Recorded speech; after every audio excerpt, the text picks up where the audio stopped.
Good evening and welcome. There is nothing you need to do now, nothing to remember, nothing to follow.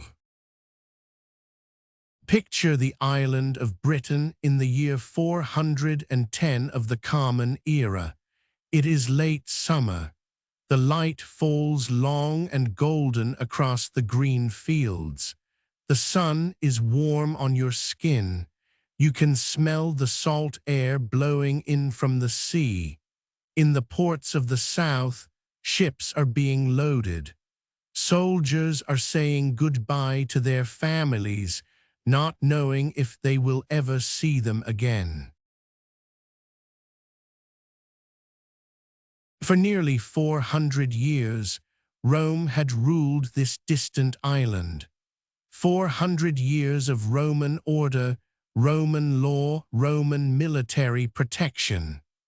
The greatest empire the world had ever known had extended its reach across the sea to this cold, damp island at the far edge of the known world. For 4 centuries, Roman soldiers had stood in forts on the borders, defending the province from raiders and invaders. Roman engineers had built roads so well built that some of them would be used for more than 1,000 years after Rome left. Roman administrators had collected taxes and enforced Roman law. Roman merchants had brought trade and goods to the ports and cities.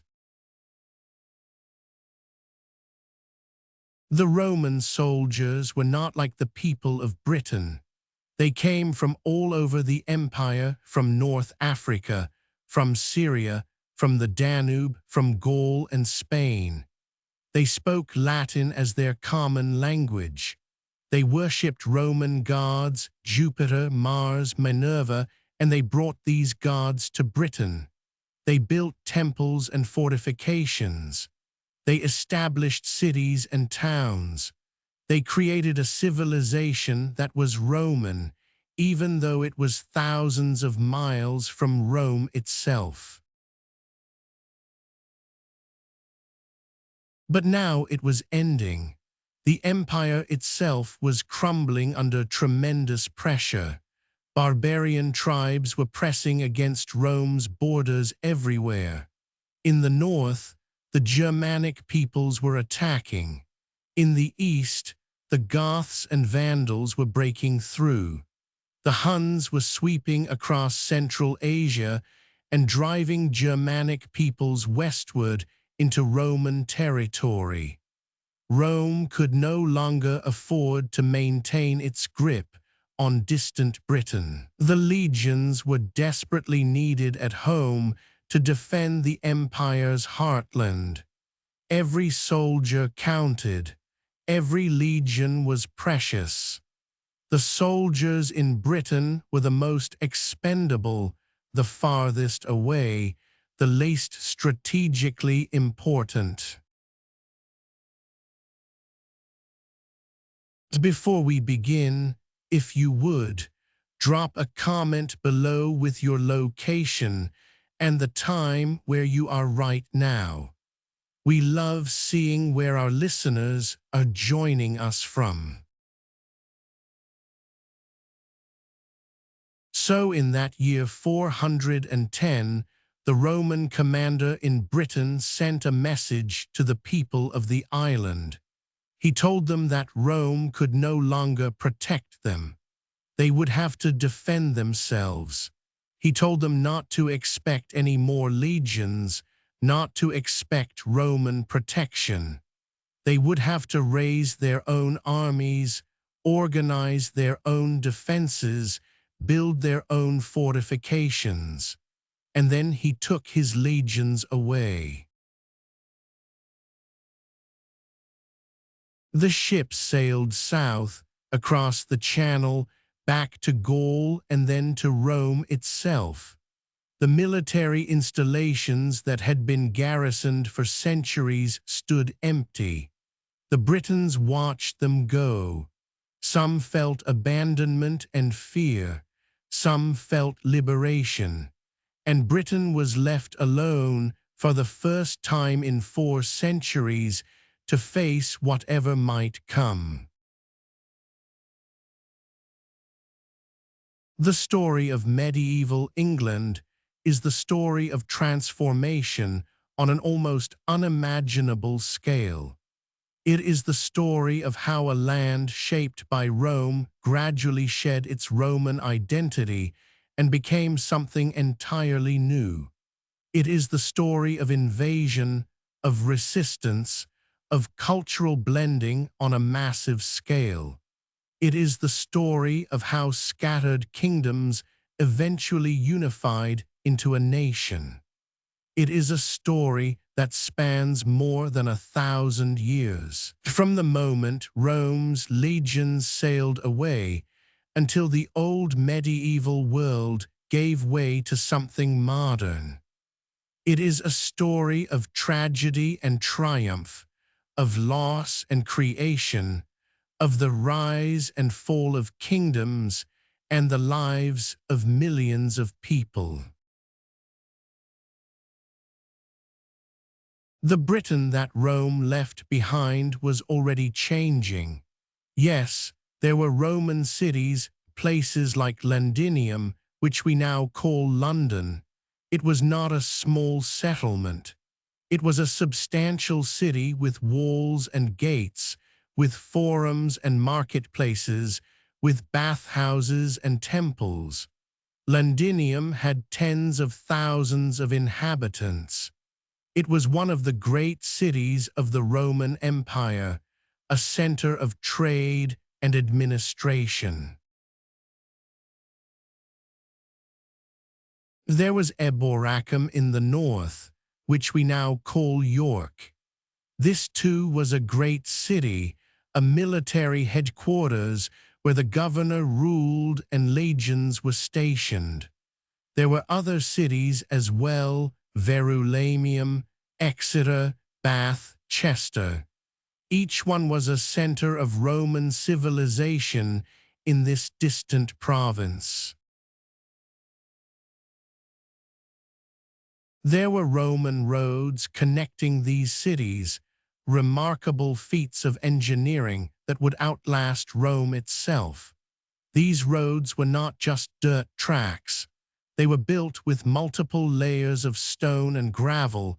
They were drained to prevent flooding. They were maintained by teams of workers. A Roman road could last for centuries, and indeed, many of these roads were still being used 1,000 years later.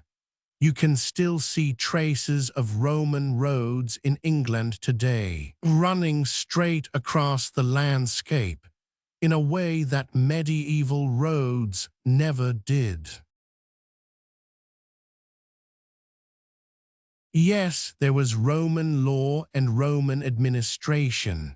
There were magistrates and administrators who enforced Roman law. There were taxes collected in the Roman system. There was a sophisticated bureaucracy that kept the province functioning. There were schools where the children of the wealthy learned Latin and Greek. There were scholars and philosophers. There was order and organization. But underneath all of this, Britain was still Britain. The native Britons had never entirely become Roman. They had never entirely lost their sense of themselves as a people distinct from their conquerors. They looked different from the Romans. They spoke a different language, Brythonic, a Celtic language, not Latin. They had different customs and traditions. They had different gods. The Britons lived in villages and small towns outside the Roman cities. They farmed the land using methods that had been passed down for generations, methods that were ancient before Rome ever came to the island. They used wooden plows pulled by oxen. They grew barley and wheat. They raised cattle and sheep. They lived lives that were connected to the rhythms of nature, to the seasons, to the cycles of planting and harvesting. They understood the land in a way that the Romans never did. And they had names for the hills and the rivers, sacred sites that had been sacred for thousands of years. They worshipped gods that had been worshipped long before Rome came, gods of the woods and the waters, of fertility and of war.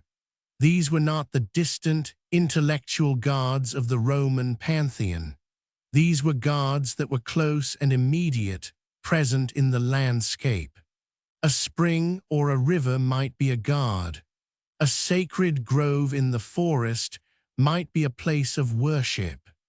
A stone circle on a hilltop might be a place where rituals were performed and prayers were answered. The Roman gods were imposed from above by the administrators and the military. Temples were built to Jupiter and Mars. Inscriptions were erected to honor the imperial cult, but the old gods lingered in the hearts of the people. In the countryside, far from the cities, the old ways continued virtually unchanged. People made offerings to the old gods. They observed the old festivals, Beltane and Samhain, Imbolc and Lugnasad, the festivals that marked the turning of the year. They believed in the power of the old magic. Then, in the year 312, something happened that would eventually transform the religious landscape of the entire Roman Empire. The Emperor Constantine was fighting a battle for control of the empire. He was facing a rival, and victory was uncertain. He knew that if he lost this battle, he would lose everything. And then Constantine had a vision. He saw a cross in the sky, and he heard words, "In hoc signo vinces, in this sign conquer." Constantine won his battle. He attributed his victory to the cross, to the God of the Christians. He became convinced that the God of the Christians, the God of the crucified carpenter from Judea who had become a world religion, had given him victory. Constantine converted to Christianity, and he decreed that Christianity would be tolerated throughout the empire. This was revolutionary. For nearly 300 years, Christians had been persecuted. They had been mocked, imprisoned, tortured, and executed. The emperors before Constantine had seen Christianity as a threat, a foreign religion that undermined Roman traditions and Roman authority. But Constantine changed everything overnight. Suddenly, Christians were not just tolerated, they were favored. The emperor himself was a Christian. Churches were built. Bishops were appointed. And Christianity spread rapidly through the Roman Empire. Christianity came to Britain with the legions and with traders and merchants. By the time the legions withdrew in 410, Christianity had taken root in the island. There were bishops in Britain, churches in the cities, and Christian faith spreading among the population. In the city of Londinium, there were Christian communities meeting in secret before Constantine and openly after he came to power. There were churches being built. People were being baptized.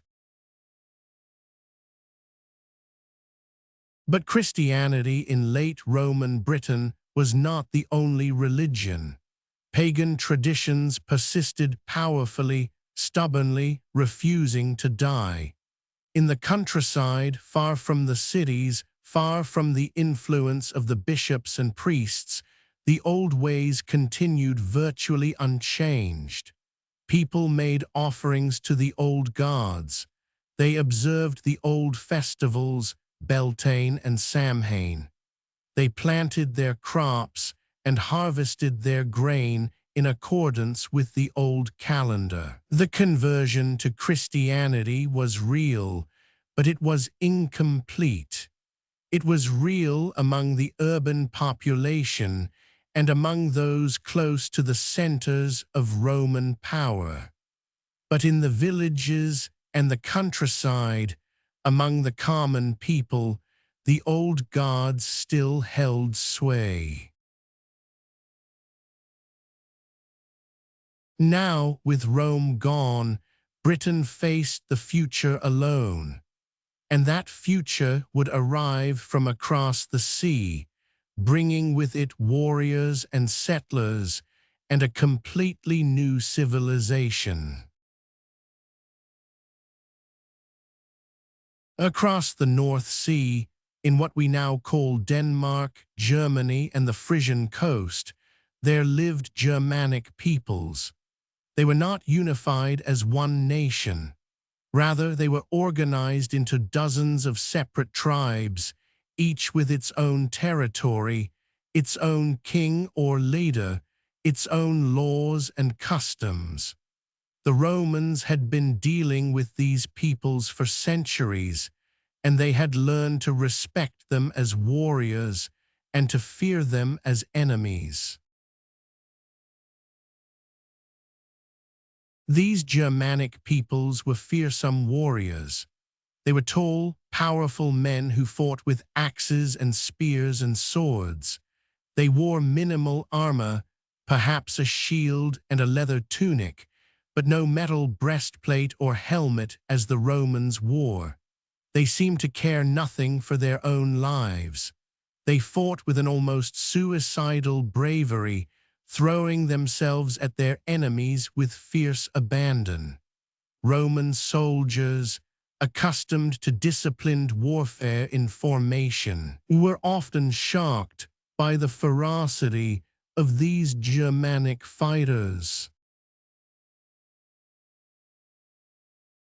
The Germanic peoples were also seafarers.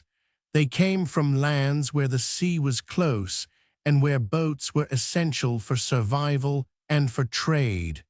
They had built ships, sturdy wooden vessels with sails and oars that could navigate both open ocean and coastal rivers. These ships were revolutionary in their design. They were light and maneuverable. They could be hauled overland if necessary. They could navigate in shallow water. They were designed by people who had spent generations at sea, who understood the water and the wind as the Romans never did. These Germanic peoples had heard rumors about Britain. The island was fertile, they heard. It was rich. It had been ruled by Rome for 400 years, but the Romans had left. Now it was vulnerable, an island of wealthy cities, of farms and villages, of treasures accumulated over centuries, all of it undefended. The word spread among the Germanic tribes. Britain was waiting. Britain was calling to them. Britain was an opportunity unlike any that had come before. The first raids came quickly after the Roman withdrawal. Within a decade, ships appeared off the coasts of Britain, carrying warriors who came ashore to raid, to steal, to burn, to kill. These were small-scale raids at first, a few ships, a few dozen or a few hundred warriors. They would come ashore, raid a coastal town or monastery, steal gold and silver and valuables, kill anyone who resisted, and then disappear back across the sea before any organized resistance could form. These were not invasions for settlement, not yet. They were raids, pure and simple, but they were devastating.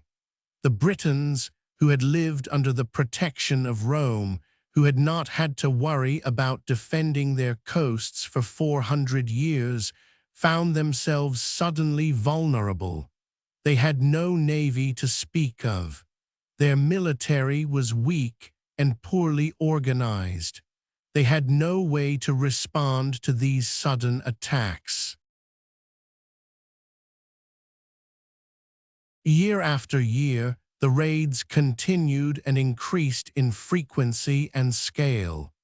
Warriors landed on the coasts, raided inland, killed civilians, destroyed property, and disappeared. There was no predictability to the attacks.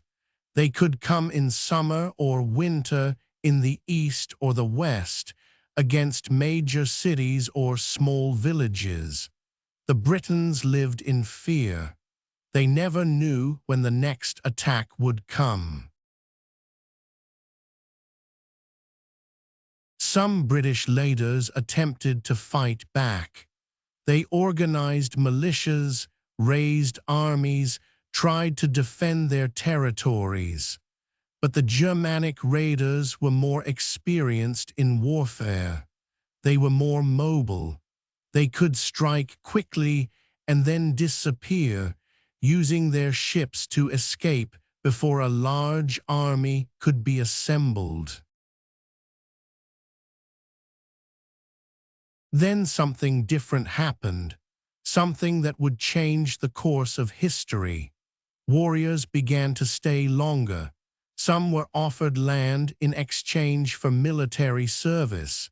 This was a common practice in the late Roman world, and some British leaders believed that this was a good strategy.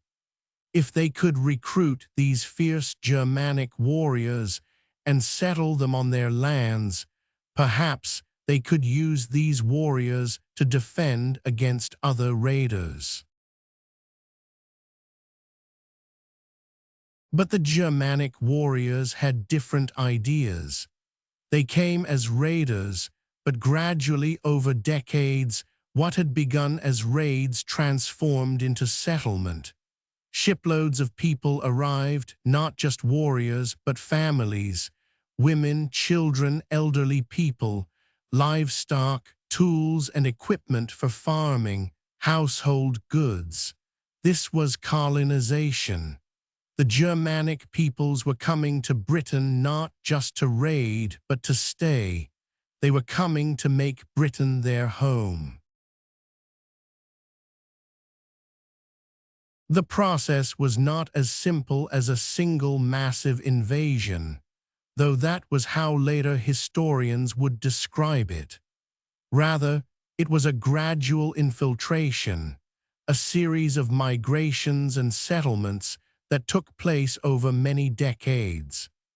It happened unevenly, in some regions faster than others, in some regions with more resistance, in some regions almost peacefully, as the new settlers and the native population gradually learned to coexist.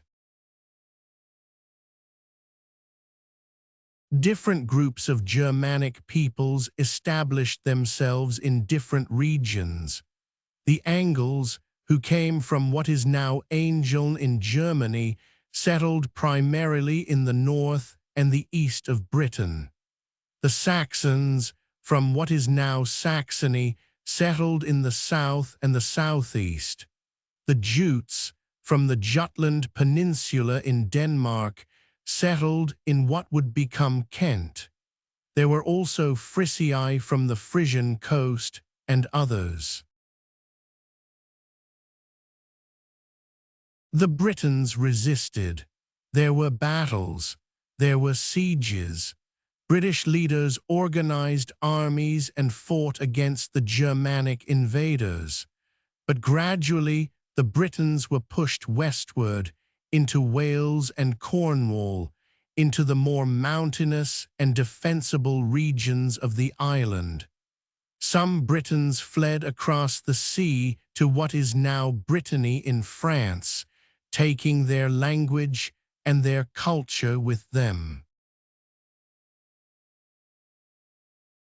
The flat, fertile lands of the southeast and the Midlands, the lands that had been the heart of Roman Britain, the lands around which Rome had built its cities and roads, fell under Germanic control. The great Roman cities were abandoned and fell into ruin. Londinium, which had been a thriving city of tens of thousands, was left to decay. Its buildings crumbled, its streets filled with weeds and debris, its great walls, built to protect a thriving metropolis, crumbled stone by stone. Within a century of the Roman withdrawal, Londinium was largely empty, a ghost city, a reminder of what once was but would never be again. This transformation, the replacement of the Roman and British way of life with the Anglo-Saxon way, took place over more than a century. It was not a clean break. There was mixing. Some Britons remained in the lands that had been taken by the Germanic peoples. Some married into Germanic families. Some, no doubt, simply learned to live with their new masters and gradually adopted their customs and language. But the fundamental character of the island was changing. A new people was taking root in Britain. The Anglo-Saxons, the Angles and the Saxons and the Jutes, collectively known as the Anglo-Saxons, were establishing themselves as the dominant population. Their language was becoming the language of the island.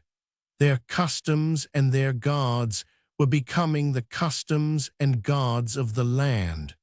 The Britons, the people who had been there for thousands of years, were becoming a minority in their own homeland. Historians call this period the Dark Ages, but it was dark only in the sense that we know very little about it. There are few written records. The cities that the Romans had built were abandoned and fell into ruin. The grand stone buildings crumbled. The roads, those remarkable Roman roads, were no longer maintained and gradually disappeared under vegetation and time. The complex system of Roman administration and law collapsed. Tax collection ceased. The bureaucracy that had kept the empire functioning vanished. It was a time of upheaval, a time of profound change, a time when the sophisticated urban civilization that Rome had created was being replaced by a much simpler, more agricultural civilization.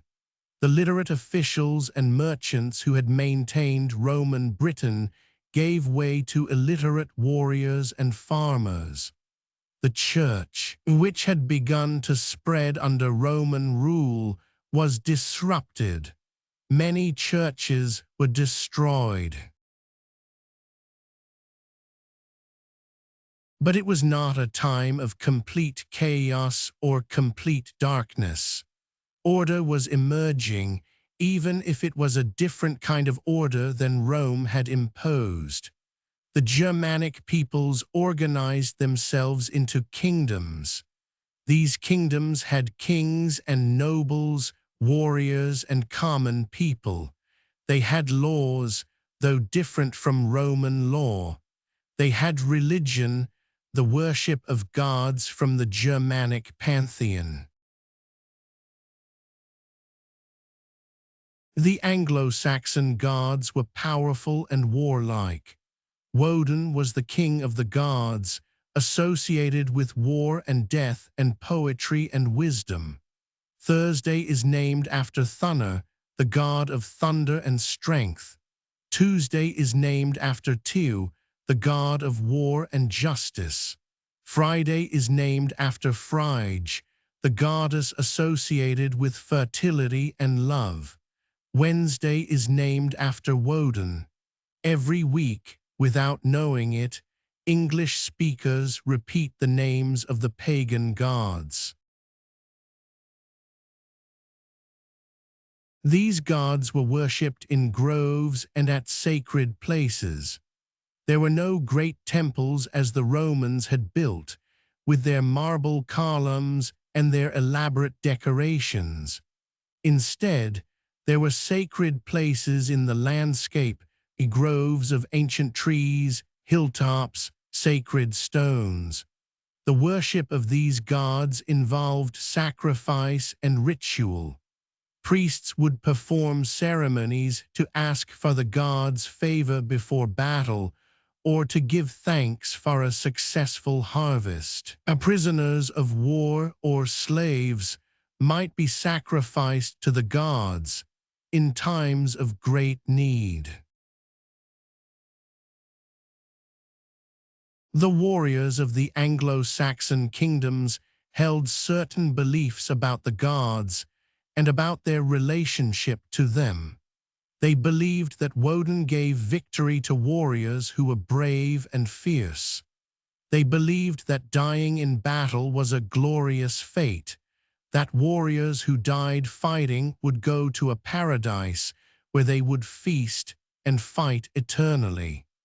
This belief in the glory of death in battle made the Anglo-Saxon warriors fearless and fierce in combat.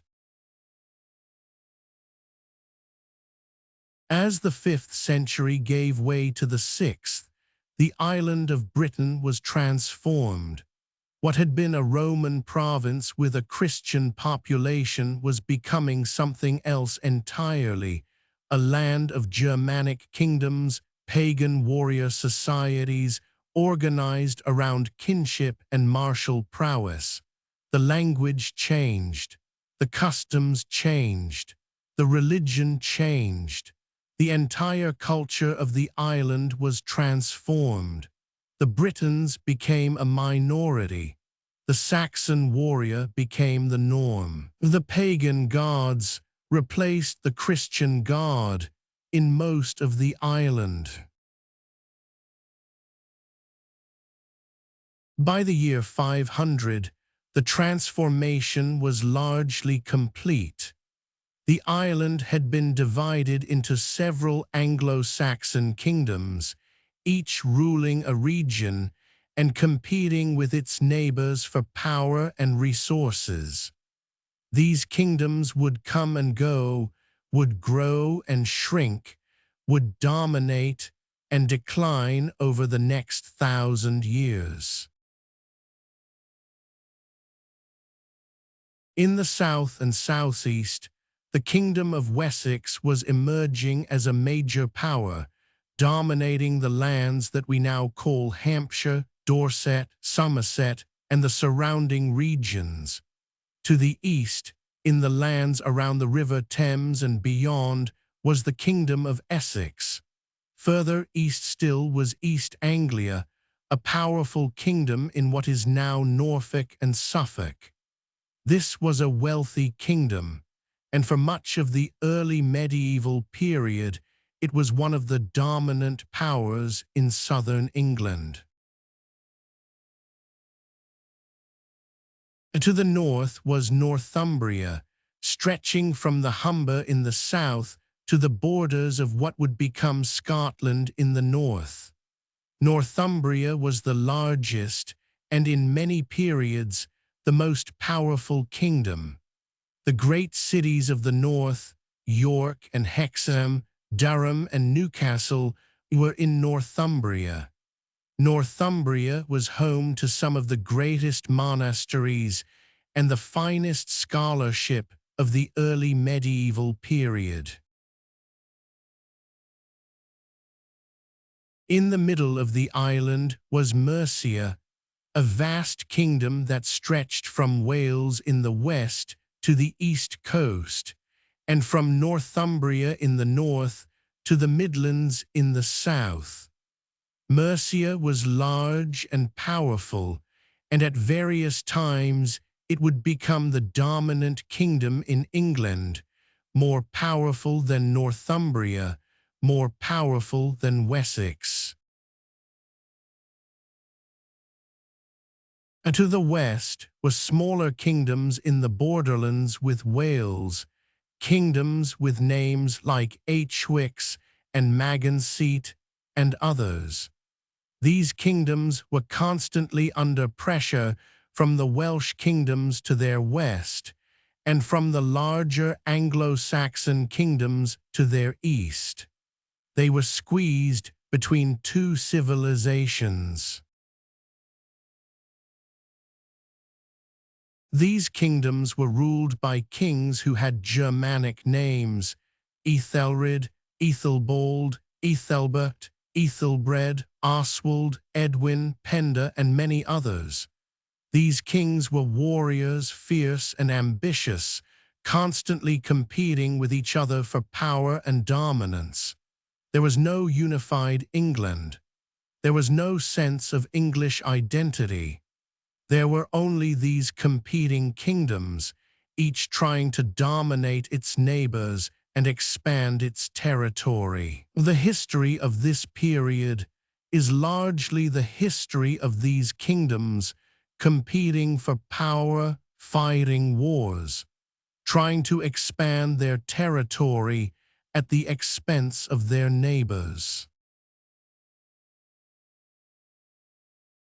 These were not sophisticated kingdoms by the standards of continental Europe. The ruler lived in a hall, not a palace. The hall was a wooden building, often very large, perhaps 100 feet long or more, with a high roof and a large central hearth. This was the center of the kingdom. This was where the king lived with his family and his closest followers. This was where warriors gathered. This was where feasts were held. This was where the king held court and dispensed justice. Around the hall were the villages of his people, small settlements of farmers and craftspeople who provided the wealth that supported the king and his warriors. These villages were collections of small wooden buildings, home to families who farmed the surrounding land. There were no streets, no organization beyond the basic need for proximity and mutual defense. The relationship between a king and his people was based on loyalty and reciprocal obligation. The king protected his people and provided for them. In return, the people provided labor, tribute, and military service. A king who failed to protect his people, who lost battles and saw his warriors killed, would lose the support of his warriors and his people. He might be deposed or killed. A successful king was one who won battles, who expanded his territory, who enriched his people through trade and plunder. The Anglo-Saxon kingdoms were primarily agricultural societies. Most people were farmers. They grew grain, barley, and wheat and rye. They raised livestock, cattle and sheep and pigs. They lived lives that were entirely dependent on the cycles of nature, on the weather and the seasons, on the fertility of the earth. They lived in harmony with nature because they depended on nature for their survival. Plowing in spring was the first task of the year. Heavy wooden plows drawn by oxen would turn over the soil, breaking it up, preparing it for planting. Then seeds would be sown by hand, seeds of barley and wheat, and also seeds of beans and peas. Throughout the summer, there was weeding, endless weeding, removing the wild plants that competed with the crops for water and nutrients. There was watching over the fields, protecting them from birds and animals. In autumn came the harvest, the most important time of the year. Everyone who could work went to the fields. The grain was cut down by hand with sickles and scythes. It was bundled into sheaves. It was carried to the threshing floor where the seeds were separated from the chaff.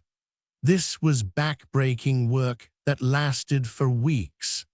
The entire community worked together, depending on each other to complete the harvest before bad weather came. Once the harvest was gathered, the grain had to be stored for the winter. Some would be ground into flour for bread. Some would be kept as seed for planting next year. Some would be kept as emergency stores in case of a poor harvest the following year. And some would be given as tribute to the king and to the church. There was very little trade between regions.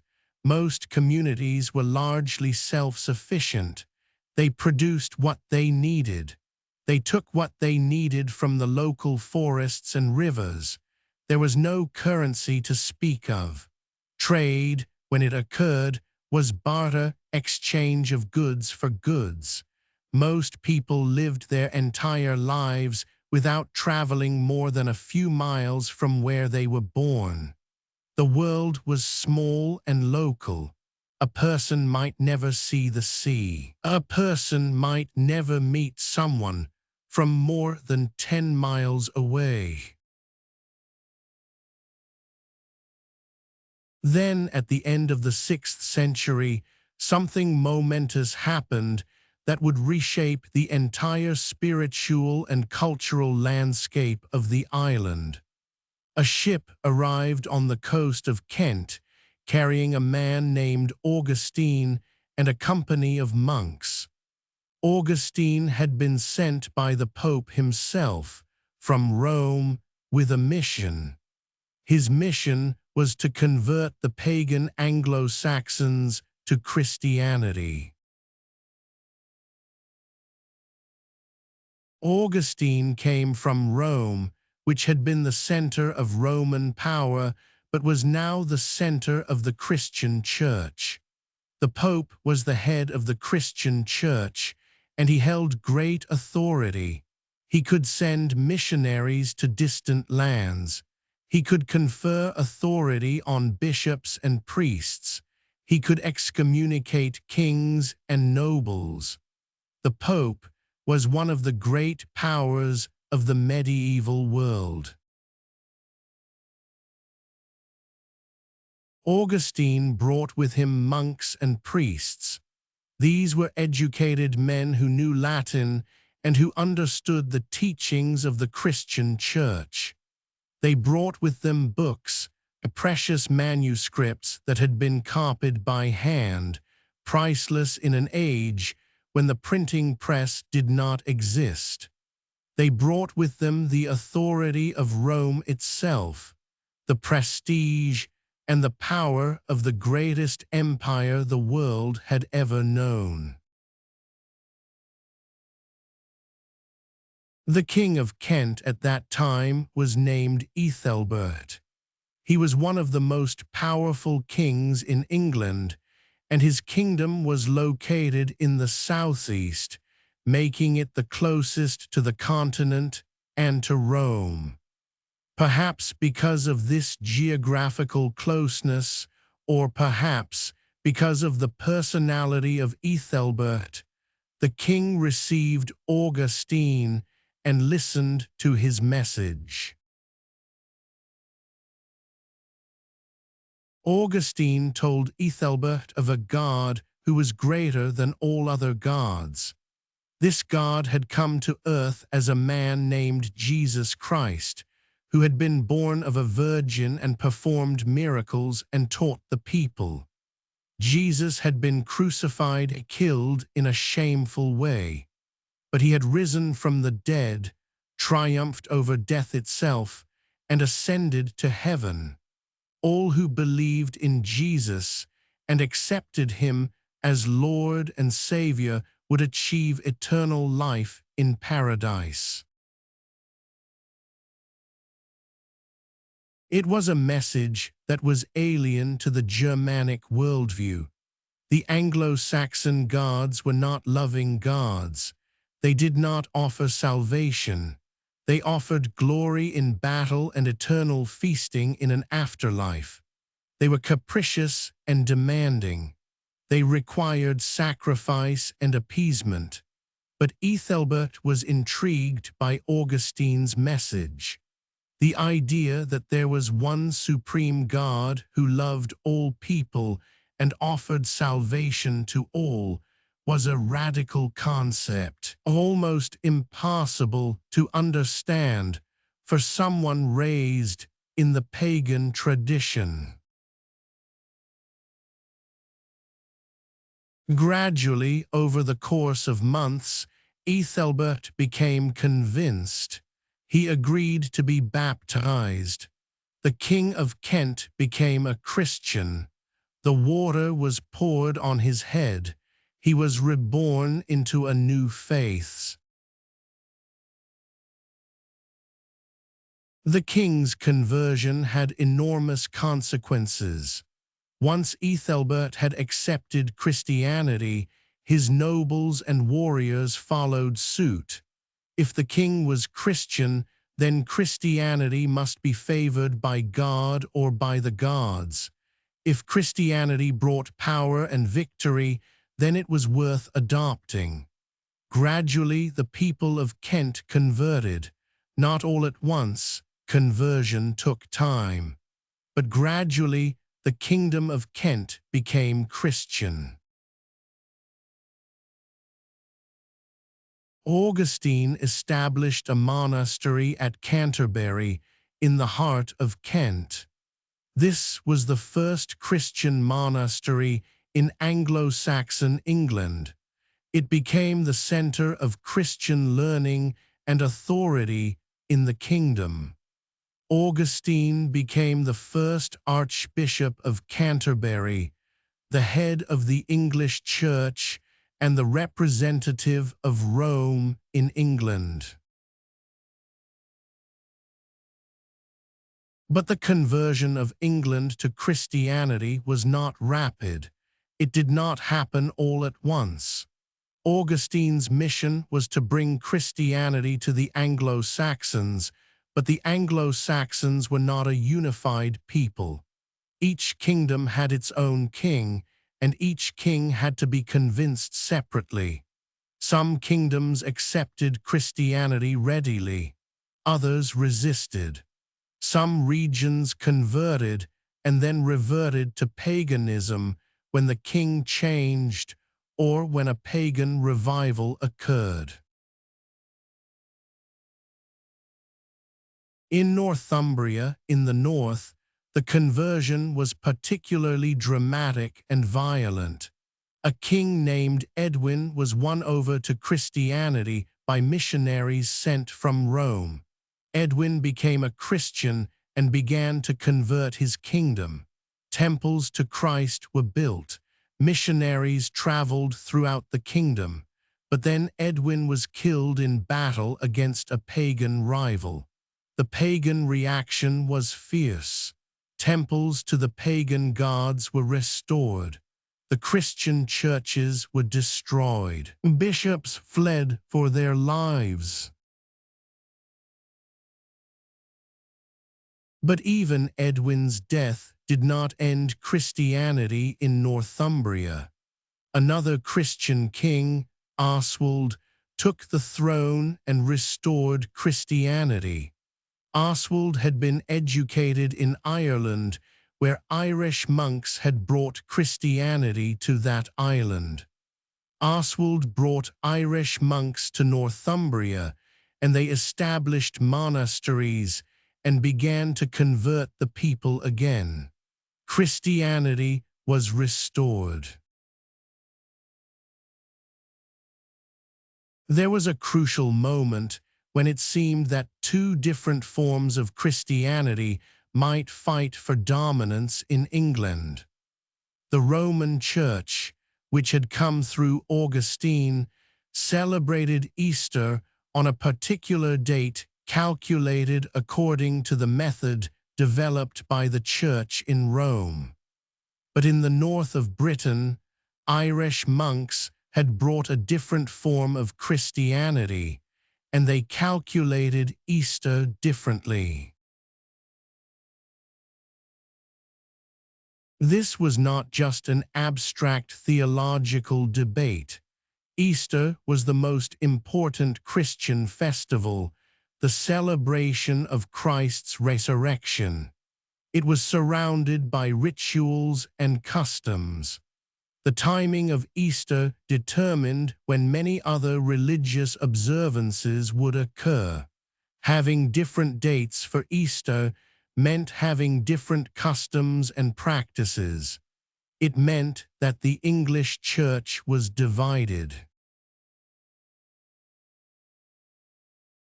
In the year 664, a great council, called a synod, was held at a place called Whitby in Northumbria.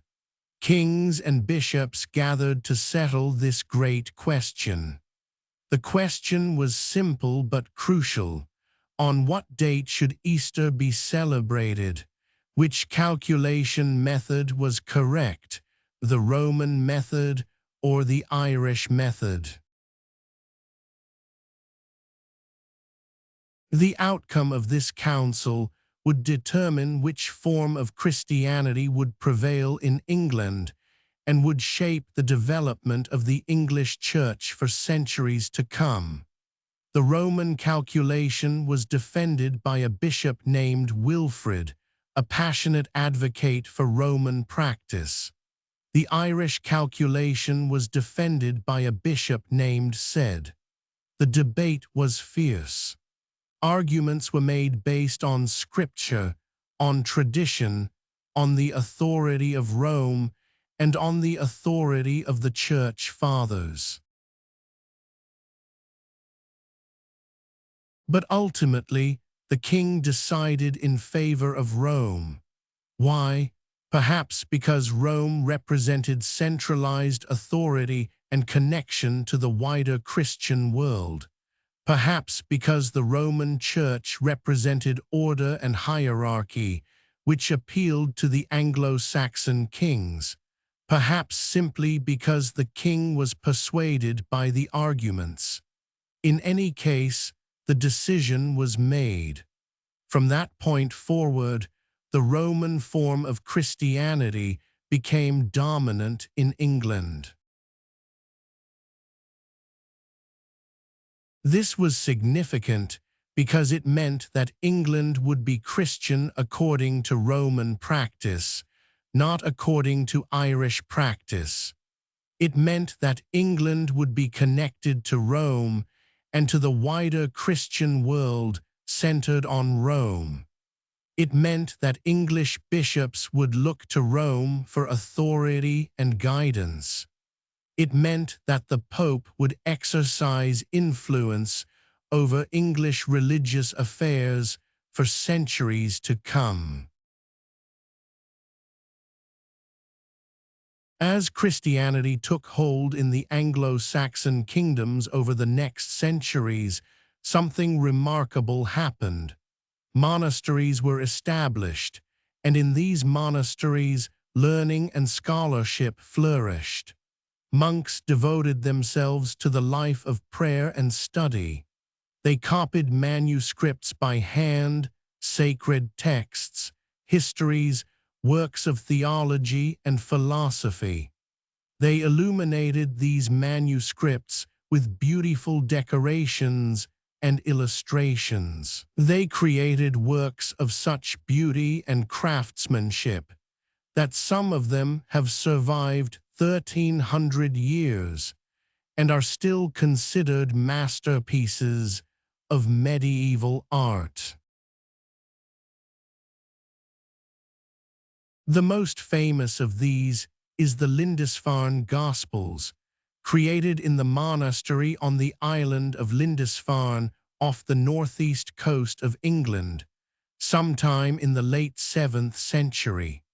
Lindisfarne is an island in the sea, accessible only at low tide, when a causeway emerged from the water. The monastery was built on this island to provide a refuge from the distractions and dangers of the mainland, a place where monks could devote themselves entirely to their spiritual lives. The Lindisfarne Gospels is a copy of the four Gospels, the accounts of the life of Jesus written by Matthew, Mark, Luke, and John. But it is not merely a copy. It is a work of art of staggering beauty and intricacy. Every page is decorated with intricate patterns and designs that seem to shift and flow as you look at them. The letters are illuminated with gold and colors that have survived for more than 1,300 years, still vibrant and beautiful. There are full-page illustrations of the four evangelists, each one depicted in a style that shows remarkable skill and understanding of human anatomy and emotion. Looking at the Lindisfarne Gospels, you can see the genius and the dedication of the monks who created it. This was not a practical book. This was not something created quickly for everyday use. This was a work of supreme artistry created over many years, with enormous care and attention to detail. Each monk who worked on it must have understood that he was creating something that would endure, something that would glorify God and testify to the faith of the monastery. The monasteries became centers of learning. Young men who wanted to become educated would enter a monastery. There they learned to read Latin, the language of the church and of learning. There they learned to write, using quill pens and ink made from oak galls and iron. They studied the scriptures and the teachings of the church fathers, Augustine and Jerome and Ambrose, great theologians whose writings had shaped Christian thinking.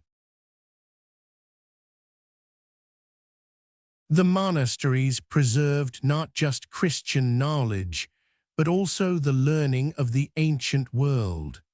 When Roman civilization had collapsed in much of Europe, and the barbarian invasions had led to the loss of classical learning, it was the monasteries that kept alive the knowledge of the classical authors, the philosophers like Plato and Aristotle, the historians like Livy and Tacitus, the poets like Virgil and Horace.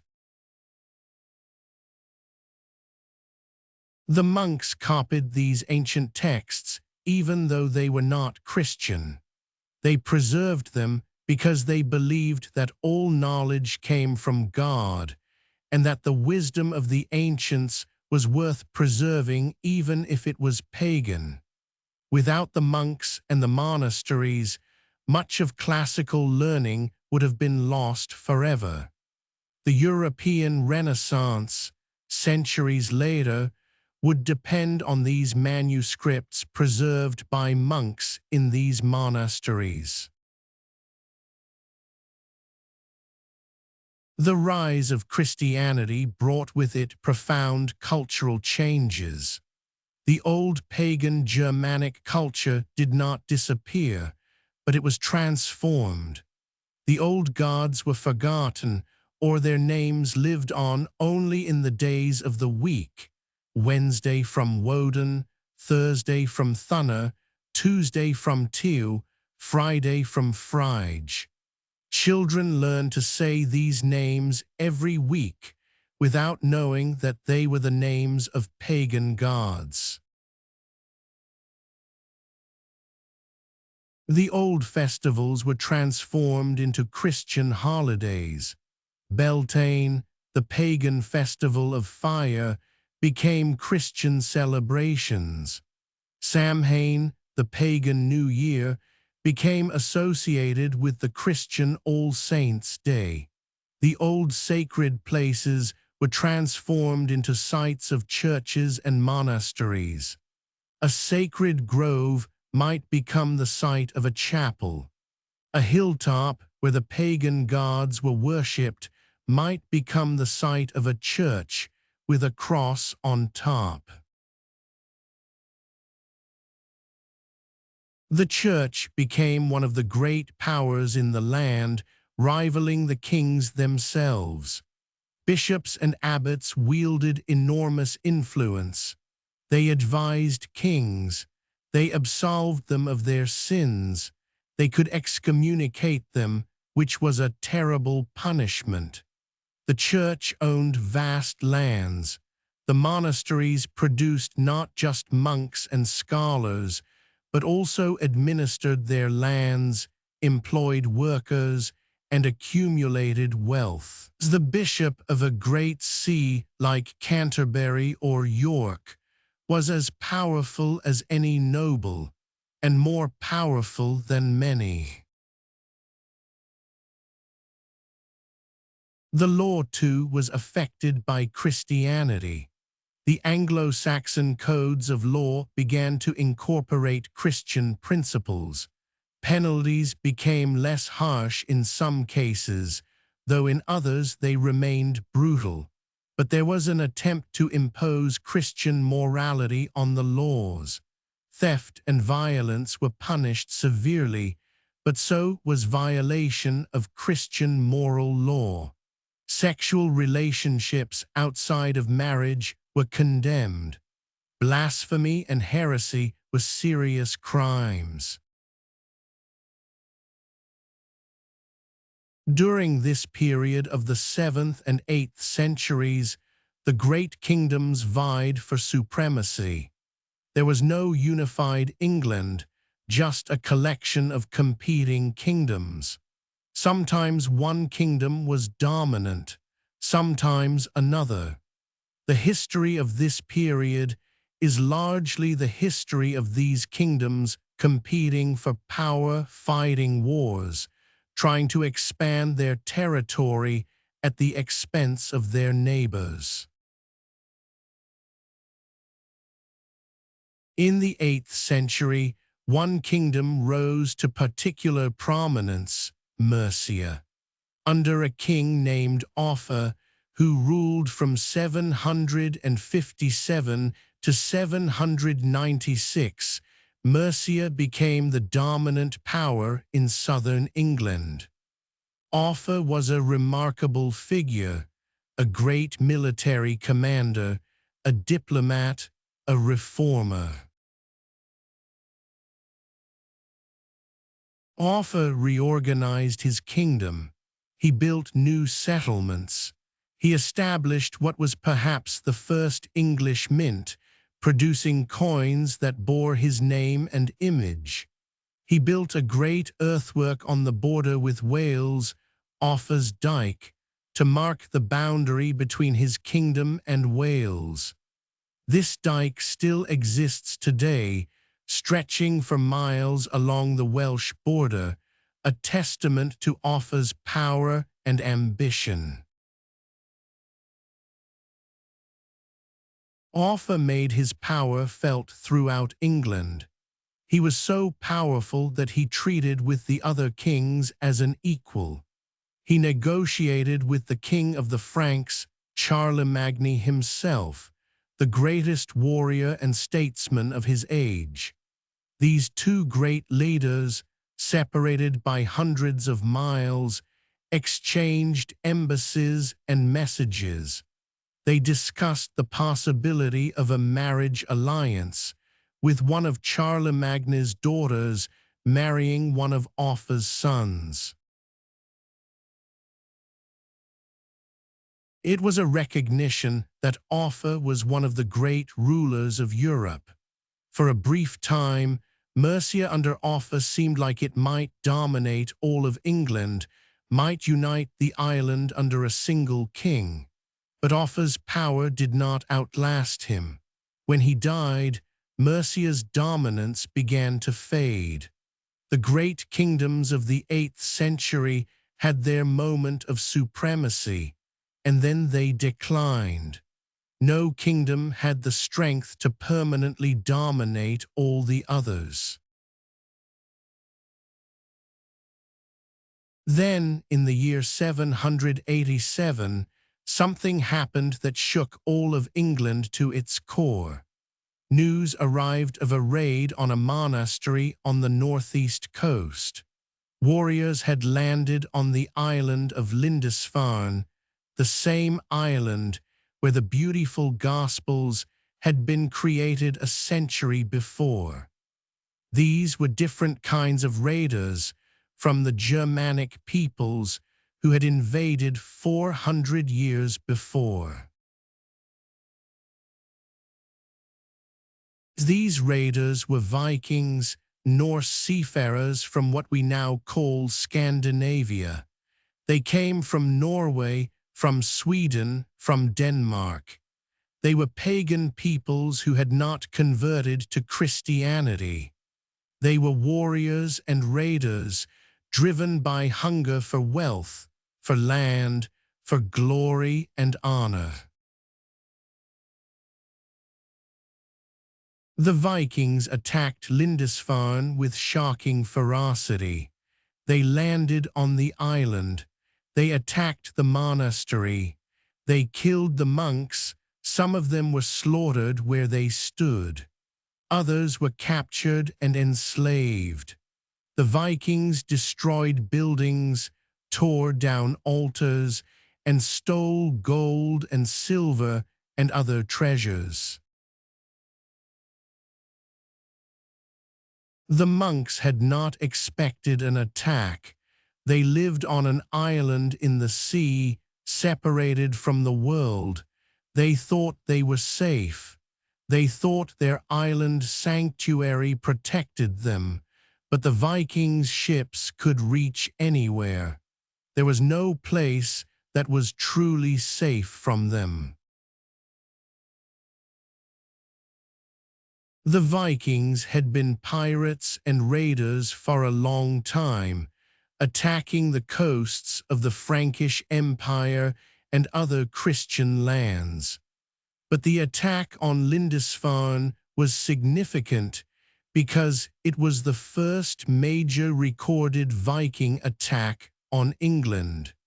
It was a warning of what was to come.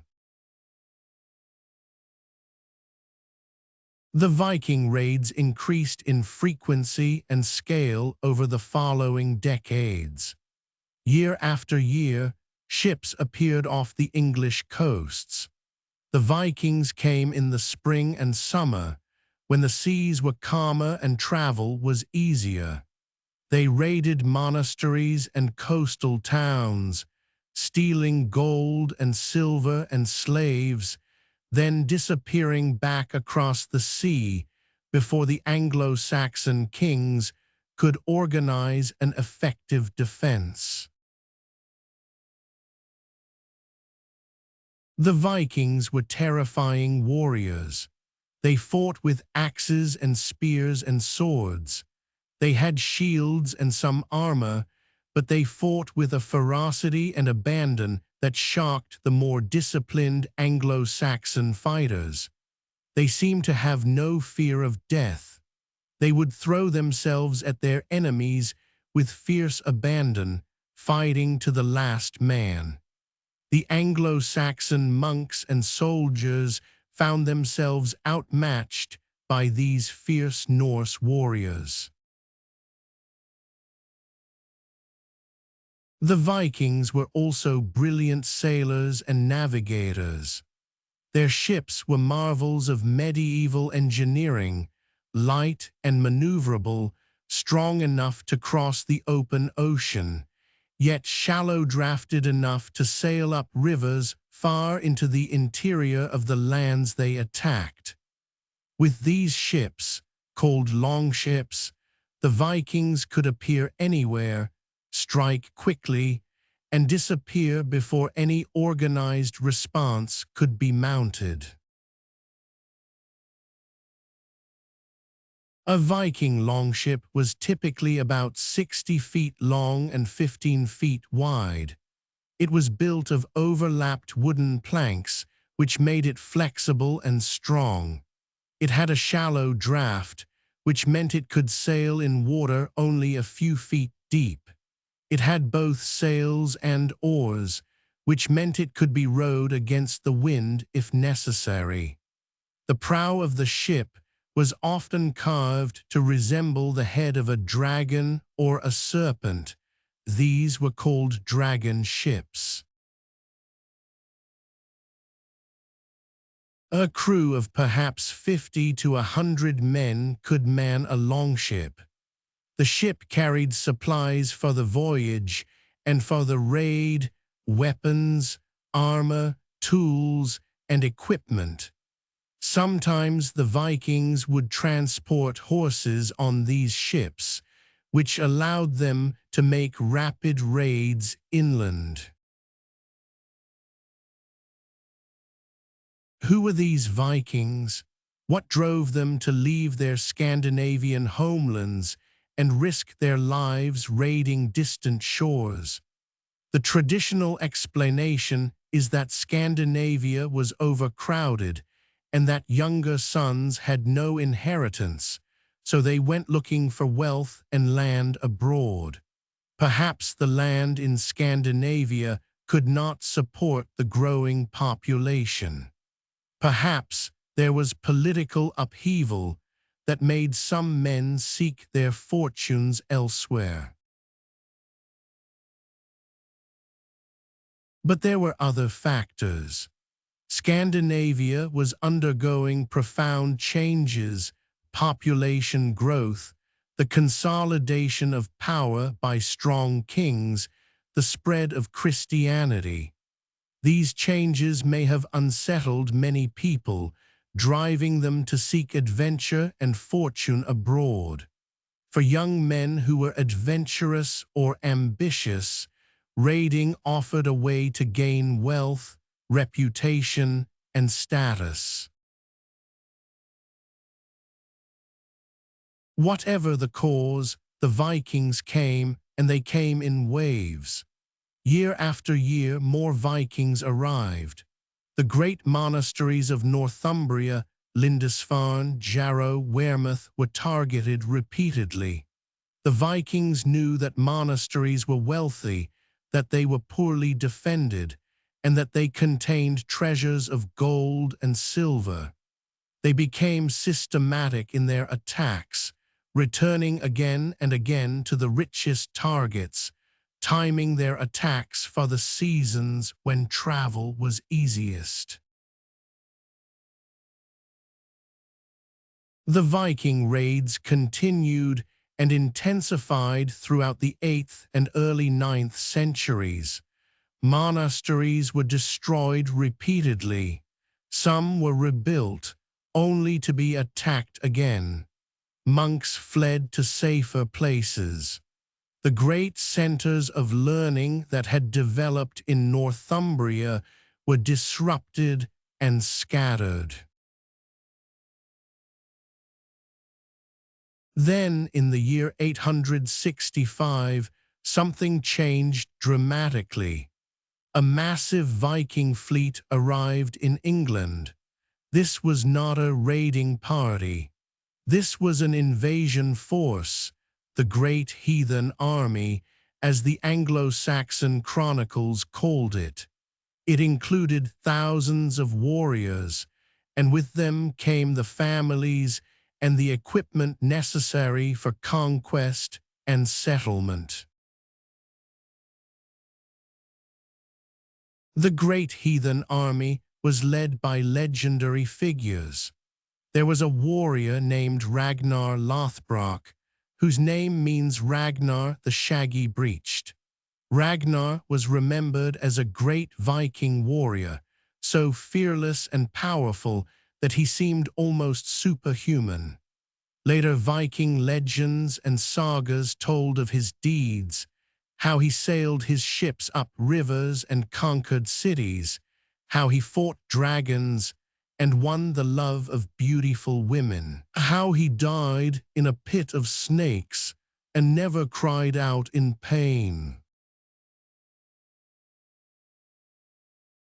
Some of these stories were certainly exaggerated or entirely mythical, but there seems to have been a real Viking leader named Ragnar who was a significant figure in Viking history and who may have organized or led the invasion of England.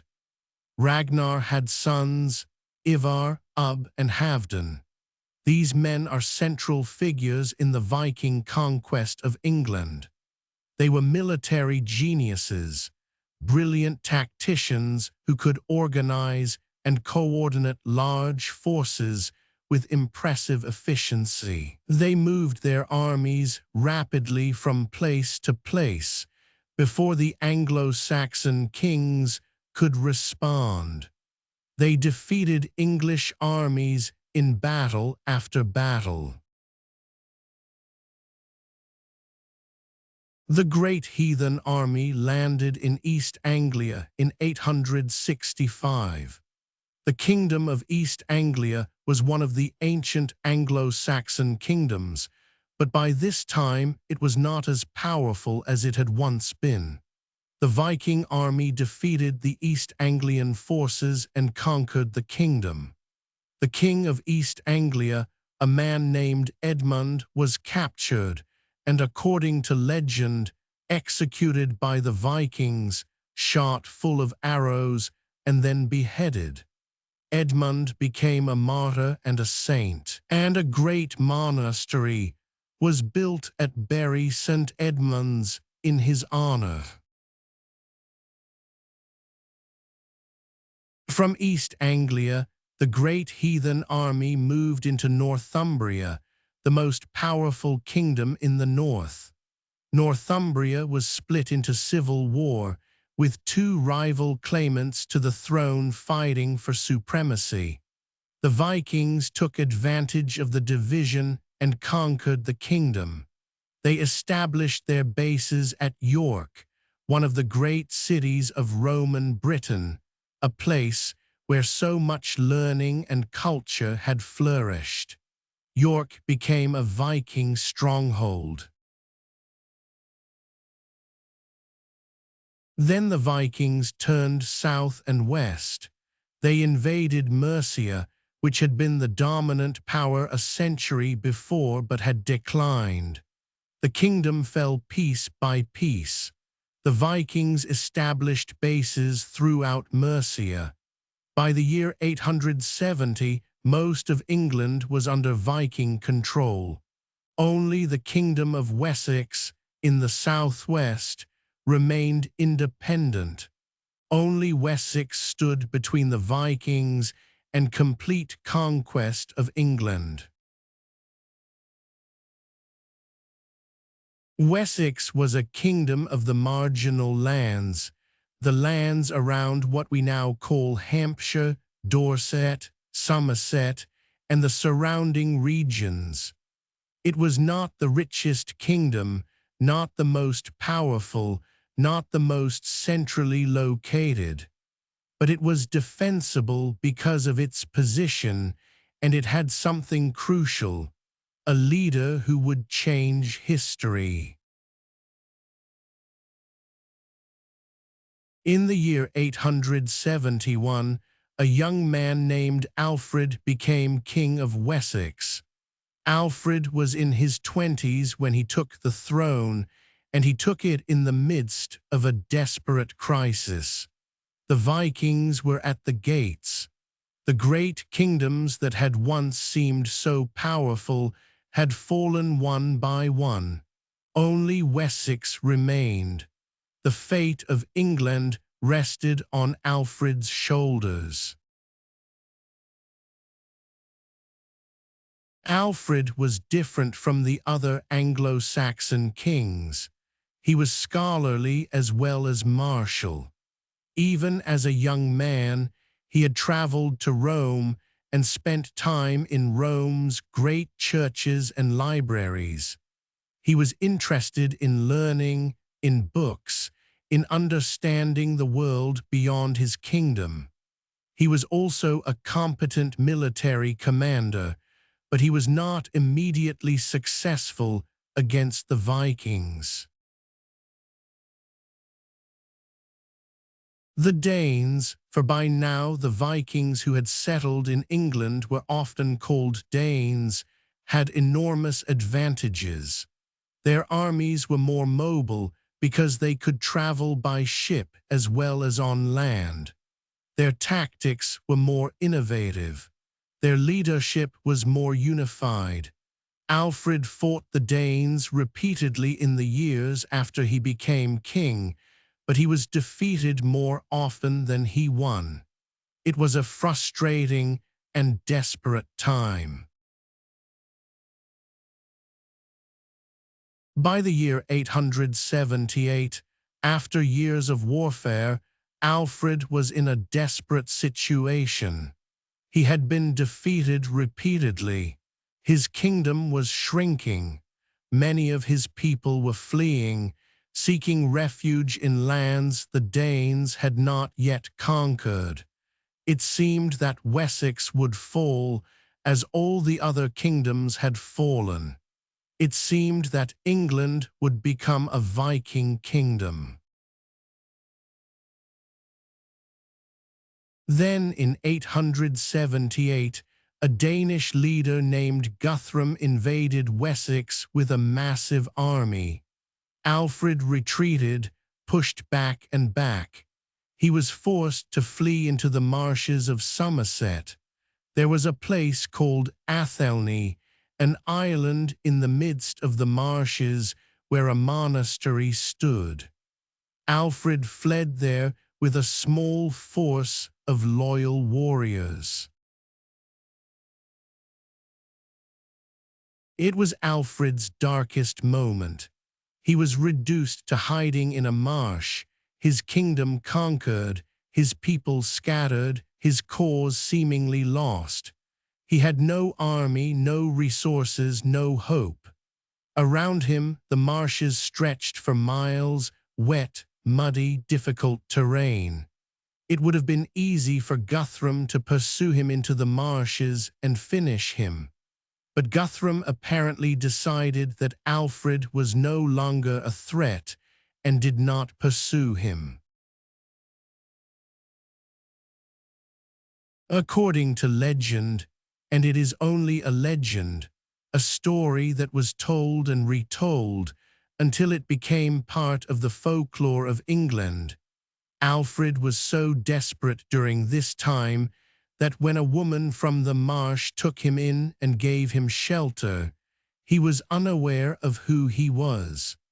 The woman did not recognize him as the king. She asked him to watch some cakes baking on the fire while she worked on other tasks.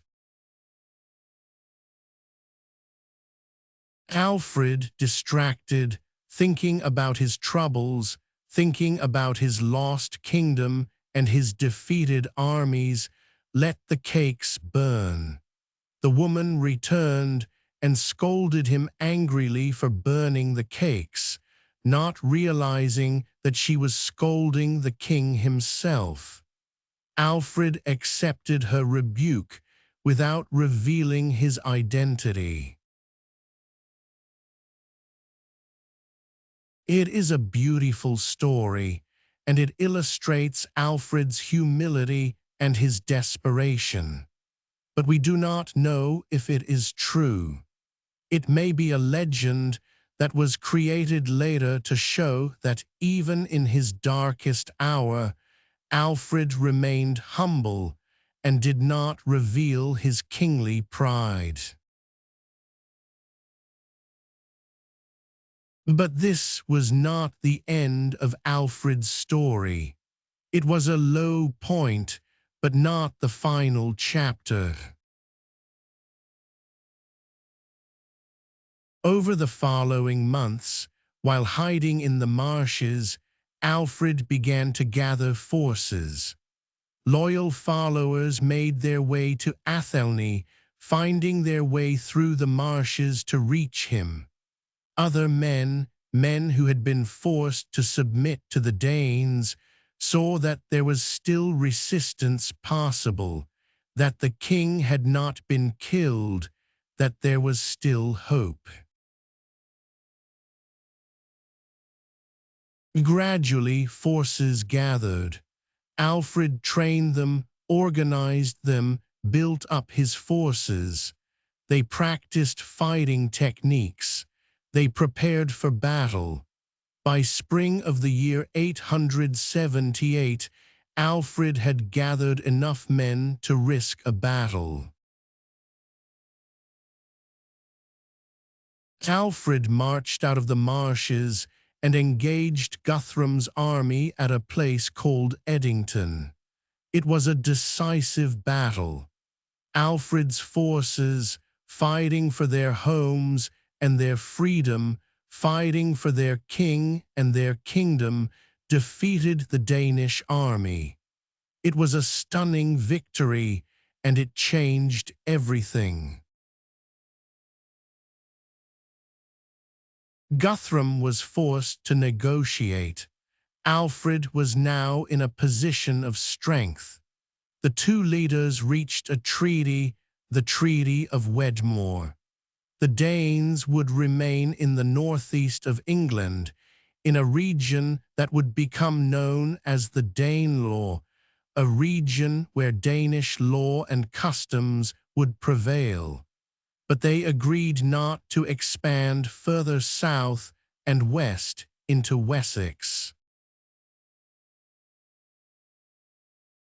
In return, Guthrum and his men agreed to convert to Christianity. This was a momentous agreement. It meant that the Vikings would gradually abandon paganism and accept Christianity. Over time, Danish culture and Anglo-Saxon culture would begin to blend. The fierce pagan warriors would become Christian subjects of Christian kingdoms. It was a transformation that would reshape England. With the Danes contained, Alfred turned his attention to rebuilding and reforming his kingdom. He reorganized his military, creating a system whereby his forces were always prepared to respond to threats. He built fortified towns called burhs, places where his people could take refuge if the Danes attacked, and where his soldiers could be stationed. These burhs were also market centers, places where trade could occur and the economy could develop. He also rebuilt the navy. The Danes had been dominant at sea, but Alfred created a fleet of ships to challenge them. These ships were larger and better designed than the Viking longships, and they made it harder for the Danes to raid the coasts of Wessex. But Alfred's achievements went far beyond military matters. He was determined to restore learning and culture to his kingdom. Roman Britain had been educated.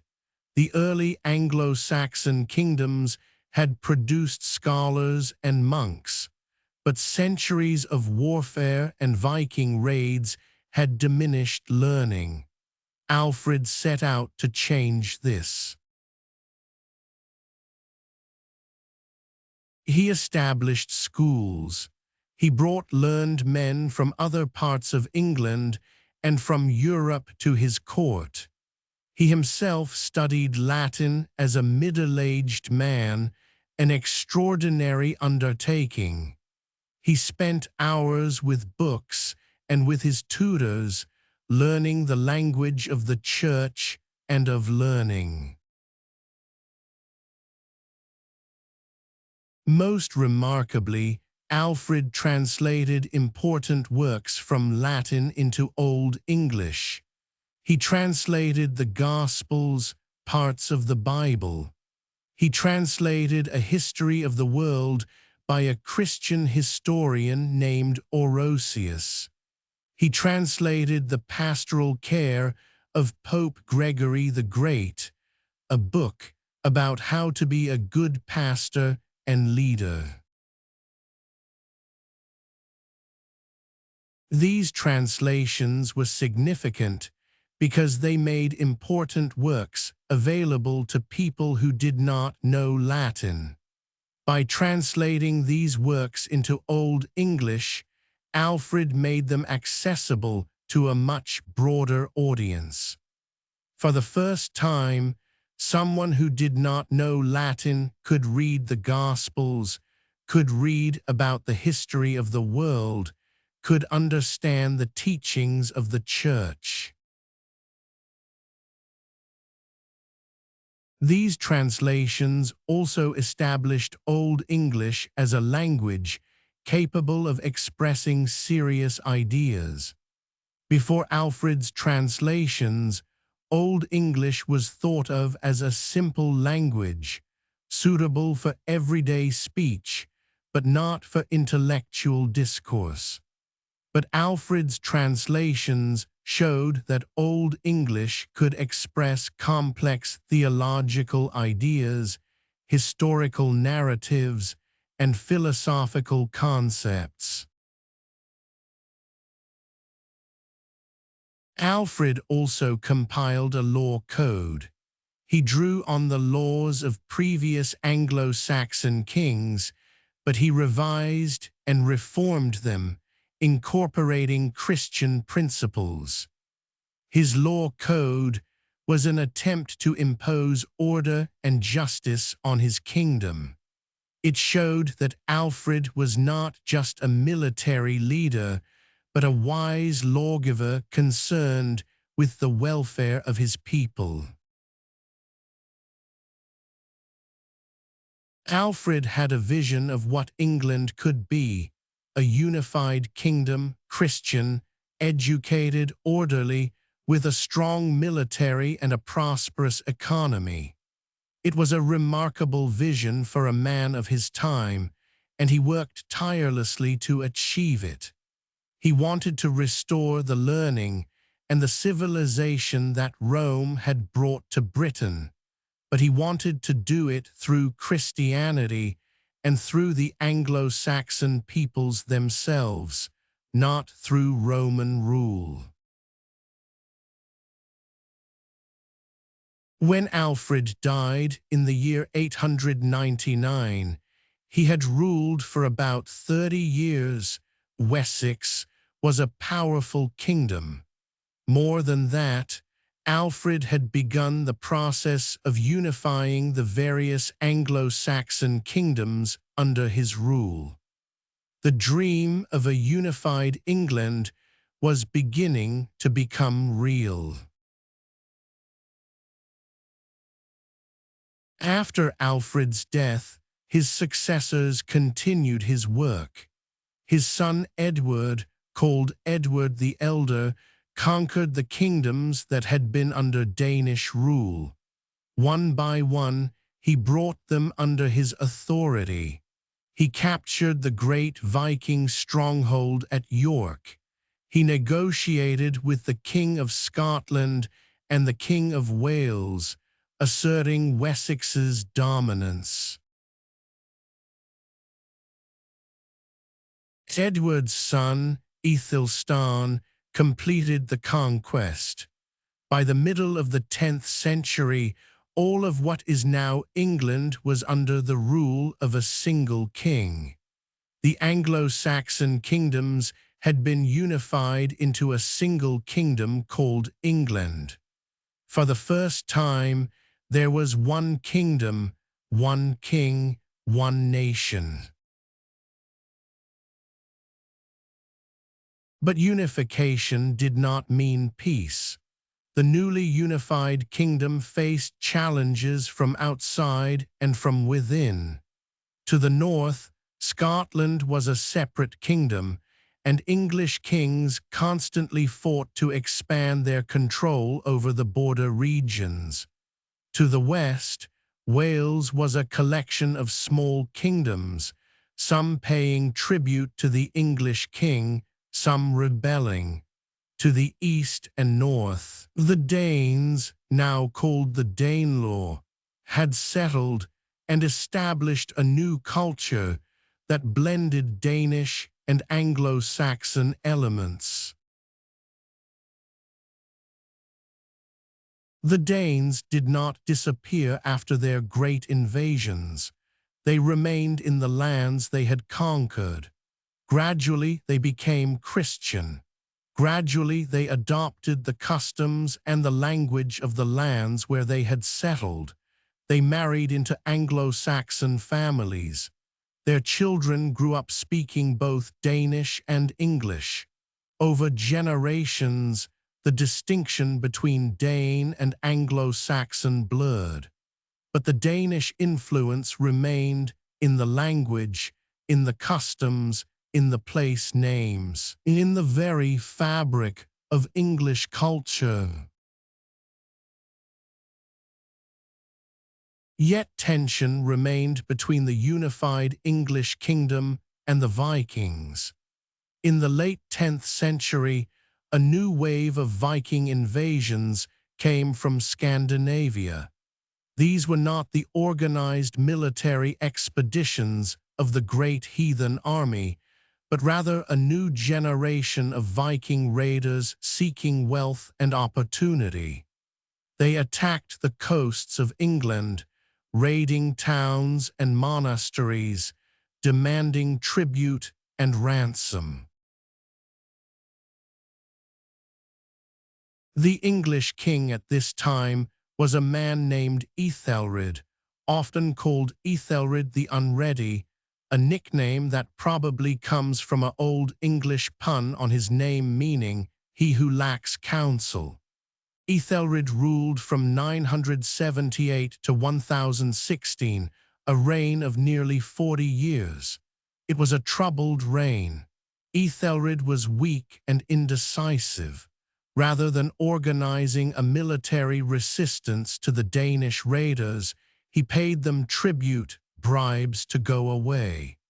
This system, called Danegeld, was a short-term solution that created a long-term problem. Year after year, shiploads of Vikings arrived. Year after year, Ethelred paid them gold and silver to leave. The royal treasury was drained. The people were impoverished by the taxation required to pay the tribute. And still the Vikings came. They knew that if they attacked, Ethelred would pay them to go away. It was almost a business arrangement. It was during Ethelred's reign that a Viking leader named Sweyn Forkbeard invaded England with a large army. Sweyn was not a simple raider. He was a powerful warrior, a legendary figure in Viking sagas, seeking to conquer England and make himself king. He was ruthless and determined. He defeated the English forces and conquered much of the kingdom. Ethelred was forced to flee to Normandy in what is now France. Sweyn ruled England as a conqueror. But Sweyn died in 1014, and his son Cnut continued the conquest. Cnut was a remarkable figure. He was young when he took over his father's campaigns, but he was a capable warrior and an intelligent ruler. He defeated Ethelred, who died in 1016, and he took the throne of England.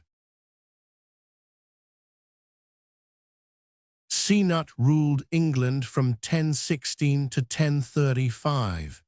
He was a successful king who brought stability to the kingdom after years of turmoil. He consolidated his power, established Danish rule over England, and formed alliances with other Scandinavian kings. He even made a pilgrimage to Rome, a remarkable journey that demonstrated his piety and his connection to the wider Christian world. He wanted to be remembered not just as a conqueror, but as a Christian king. When Cnut died, his sons inherited his throne, but his sons were weak. They could not hold the kingdom together. They engaged in civil war over the succession. Within a decade, an Anglo-Saxon king, Edward, took the throne. Edward was known as Edward the Confessor because of his piety and his devotion to the church. He ruled from 1042 to 1066. Edward the Confessor was not a strong military king.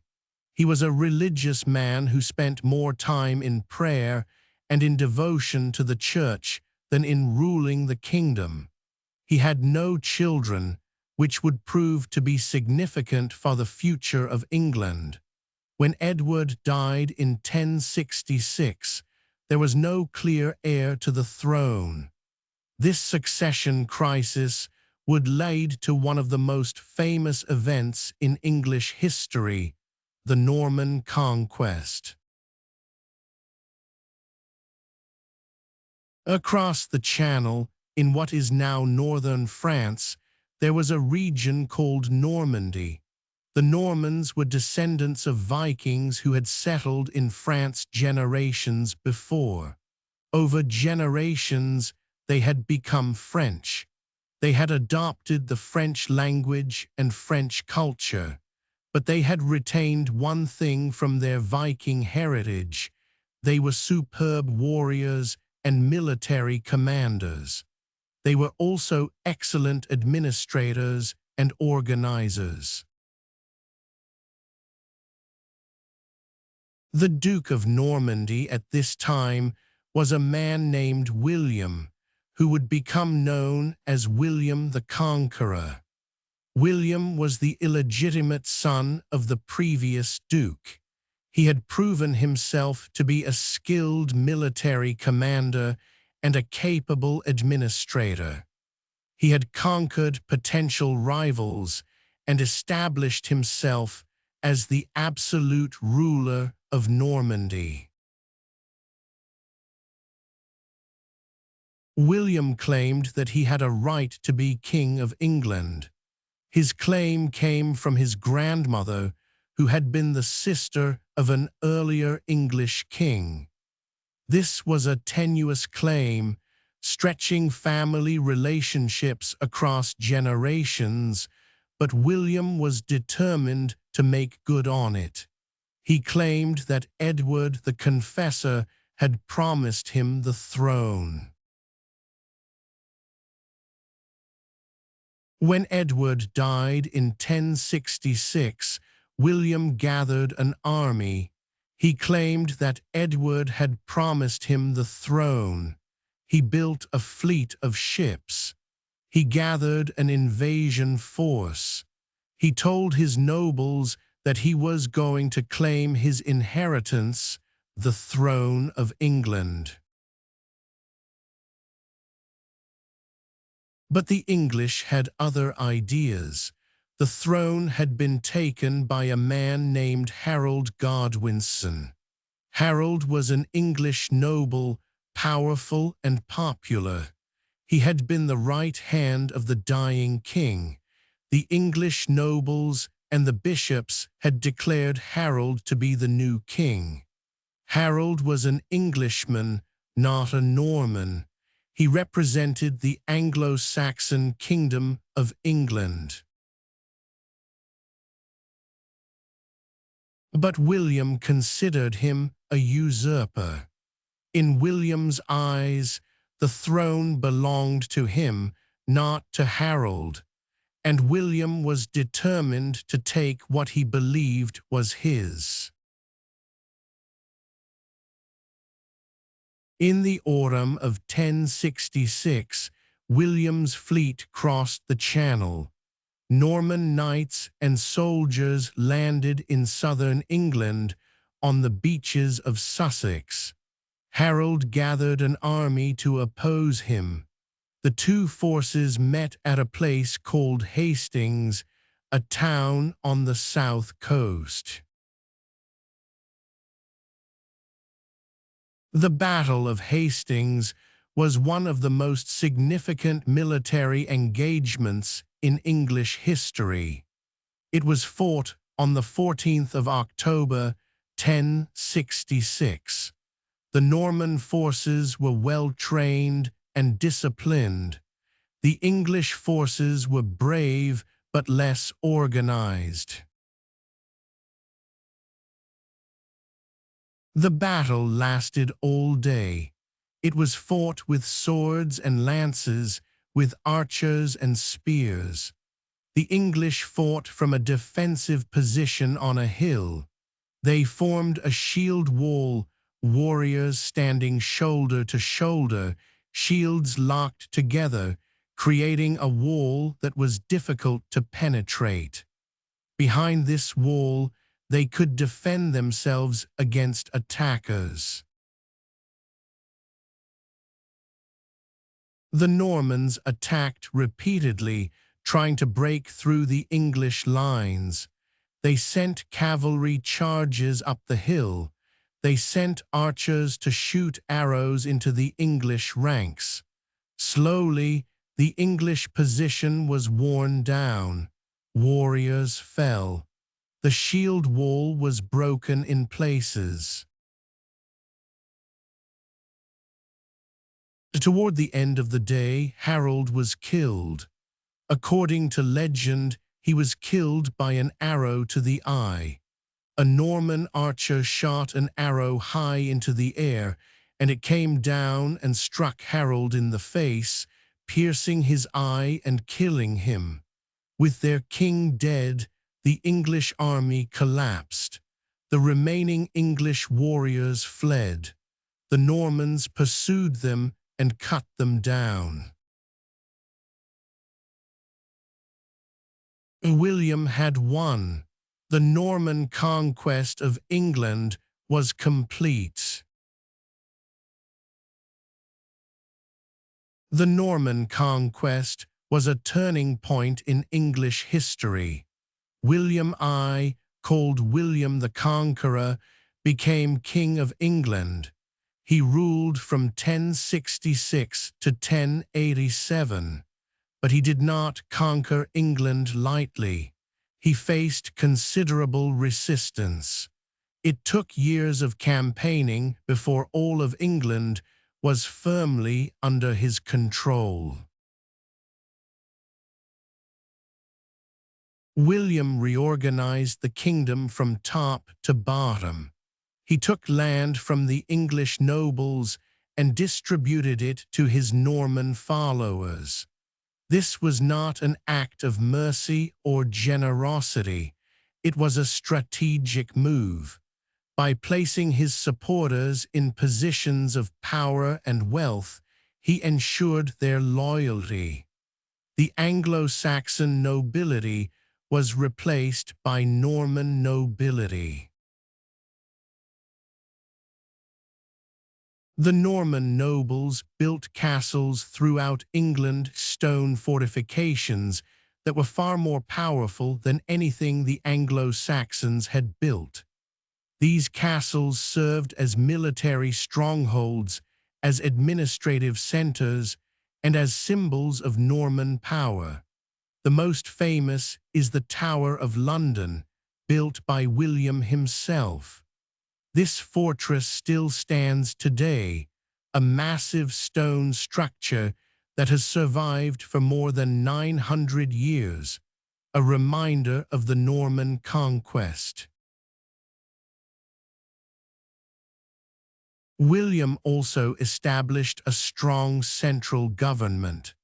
The previous Anglo-Saxon kingdoms had still retained some independence, some local authority.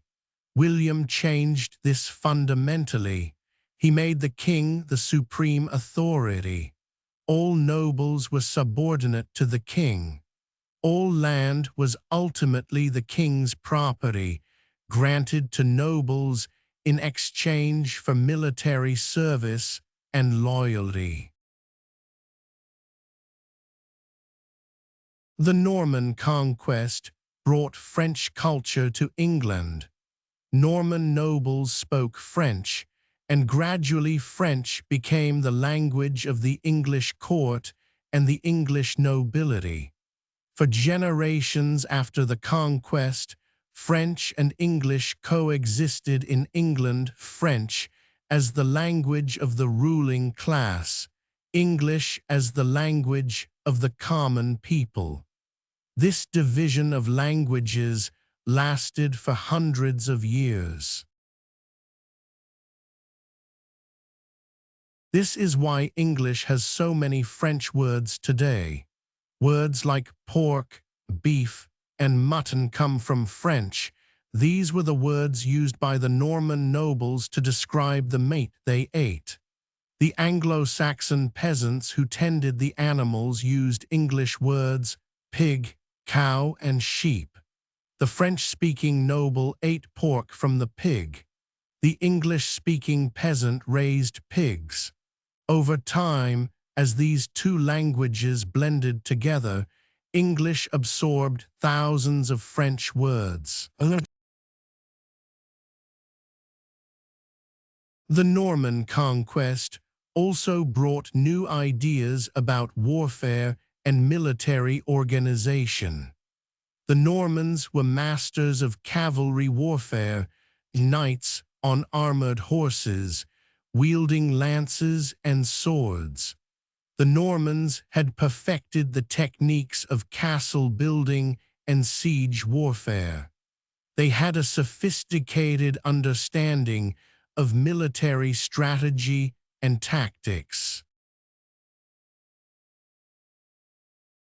The feudal system, which had existed in England before the conquest but was relatively undeveloped, now became the fundamental organizing principle of society under the Normans. Feudalism was a system in which all power and all land ultimately derived from the king. The king granted land to great nobles in exchange for military service and loyalty. These great nobles in turn granted land to lesser nobles and knights in exchange for service. At the bottom of the system were the peasants, most of whom were unfree. This system created a web of obligations and loyalties that bound society together. It provided order and stability, though it was deeply unequal. The king was at the top, and his will was law. The nobles served the king and ruled over their lands. The peasants worked the land and provided the wealth that supported everyone above them. The life of a medieval peasant was harsh and brutish. Most peasants lived in small villages, each village centered around the manor of the local noble. The village would have a church, usually the most substantial building in the settlement. There would be open fields where the peasants worked their strips of land. The work was endless. In spring, there was plowing and sowing. In summer, endless weeding. In autumn, harvesting. And this was in addition to work on the Lord's fields. Most peasants owed the Lord several days of labor each week. The food that peasants ate was monotonous and meager. Bread was the staple of the diet, bread made from barley or rye, not the white wheat bread that the nobles ate. With bread, there might be a pottage, a kind of stew. Most peasants ate meat only once or twice a year. The houses where peasants lived were small and uncomfortable. A typical peasant house would be a single room, perhaps 20 feet long and 15 feet wide. The walls were made of wattle and daub or rough stone. The roof was thatched with straw. There was no chimney. A fire was built in the center of the room, and the smoke escaped through a hole in the roof. The floor was packed earth. The peasant family, often 6 to 10 people, would share the single room. Chickens and pigs might be brought inside in winter for warmth. At night, everyone huddled together for body heat. Peasants owned very few possessions, perhaps a wooden spoon or two, some cloth and clothing, tools for farming. The wealthier peasants might have better tools and more clothing, but the poorer ones had almost nothing. Clothing was simple and uncomfortable. Peasants wore woolen cloth that was scratchy and rough. In summer, a simple tunic. In winter, something warmer. Washing was infrequent. Dirt, fleas, and lice were constant companions. Disease was rampant. Childbirth was particularly dangerous. Infant mortality was high. The church was the center of spiritual life and community life. The village church was usually the most impressive building in the village, built of stone, with a cross on top, visible for miles. On Sundays and holy days, peasants were required to attend Mass. They would listen to the priest perform the Latin Mass. Most peasants could not understand Latin, but they understood the ritual. They saw the consecration of the bread and wine. The church calendar marked the passage of time. Easter and Christmas were the great festivals. These were days of celebration, though for peasants, this usually meant a lighter workload. Faith and superstition were deeply intertwined.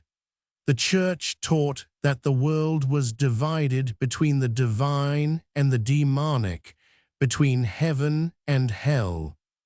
The path to salvation lay through the church, through confession and penance, through obedience to the priest and to God. Sleep now, knowing that you have journeyed through 1,000 years of English history. You have walked in the footsteps of peasants and kings, of monks and knights, of builders and artists.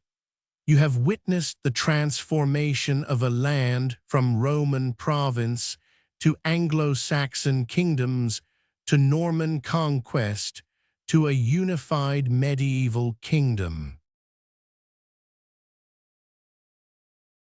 Rest deeply. Let the weight of centuries settle upon you gently. In the darkness behind your eyes, see the stones of the great cathedrals, hear the chanting of monks, feel the solid earth of the English villages. The medieval world is past, but its echoes remain. The stones of the cathedrals still stand. The laws and institutions that developed in medieval times still shape how we live today. Sleep well, good night. Additional expanded sections added now. As we move into the 12th century, we see the development and refinement of medieval society. The feudal system became more elaborate and more systematized. The relationship between a knight and his lord was formalized in elaborate ceremonies. A knight would swear an oath of loyalty, kneeling before his lord and placing his hands between the lord's hands in a gesture of submission and protection. He pledged to serve the Lord, to fight for him, to give him counsel. In return, the Lord granted him land, a fief, which provided the income necessary to support the knight's military lifestyle. A knight was far more than a soldier. He was an aristocrat, a member of the noble class. A knight needed to be able to ride a horse, to fight with sword and lance, to maintain and repair armor. A knight needed training from childhood. A boy would become a page in a noble household, learning to ride, to fight, to understand the code of behavior expected of a knight. Later, he would become a squire, serving an established knight while continuing his training. Finally, when he had proven his skills and his worth, he would be formally dubbed a knight in a ceremony that combined religious elements with military ritual. The code of behavior expected of a knight was called chivalry. Chivalry taught that a knight should be brave, willing to face death in battle without fear. A knight should be loyal to his lord and to his fellow knights. A knight should be honorable, keeping his word, dealing fairly, treating the weak with courtesy. A knight should be courteous, especially to women, protecting them and serving them with respect. Of course, the reality often fell short of the ideal. Many knights were brutal, many were faithless, many took advantage of their power to abuse the peasants who lived on their lands. But the ideal of chivalry was powerful, and it influenced how knights thought of themselves and how they were thought of by others. War was frequent in medieval England. Kings fought against each other over disputed succession to the throne. Nobles rebelled against kings. Kings fought against the kings of France over territory in France. There were campaigns against Wales and Scotland. These wars were devastating for the countryside where they were fought. An army on the march would consume vast quantities of food. The soldiers lived off the land, taking what they needed from the villages they passed through. Crops were destroyed or taken. Animals were stolen. Houses were burned. If an enemy army passed through your lands, your fields would be laid waste. Your livestock would be gone. Your village might be burned. Siege warfare was common. An army would surround a castle and try to starve it into submission, or they would build siege engines, trebuchets, and catapults to batter down the walls. Castles were built to withstand such attacks. Walls were thick and high. Towers provided defenders with the ability to attack from multiple angles. A castle under siege could hold out for weeks or even months if it had adequate supplies of food and water. One of the most significant kings of medieval England was Henry Roman II, who ruled from 1154 to 1189. Henry was a remarkable figure, tall, powerfully built, energetic, and intelligent. He had enormous ambition, and he had the ability to make his ambitions reality.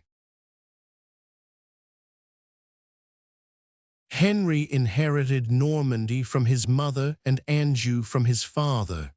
He acquired Aquitaine, a vast and wealthy region in what is now southern France, when he married Eleanor of Aquitaine, a woman of remarkable intelligence and power. Eleanor had previously been married to the King of France, Louis Roman VII, but that marriage had been annulled. She married Henry, and through her, he gained control of vast territories. So Henry Roman II ruled not just England, but much of what is now Western France. His domains stretched from Scotland to the Mediterranean. He was one of the great powers of Europe. He was more powerful than the King of France, for his territories were larger and richer. Henry's reign was marked by the establishment of a strong central authority. He reformed the legal system, establishing the common law, a system of law based on precedent and on the decisions of royal courts. This system would eventually become the foundation of the English legal system and would influence legal systems throughout the world. He centralized the tax system. He brought order to the kingdom. He established royal courts that traveled throughout the kingdom, administering justice. He appointed sheriffs, royal officials who represented the king's authority in the shires and counties.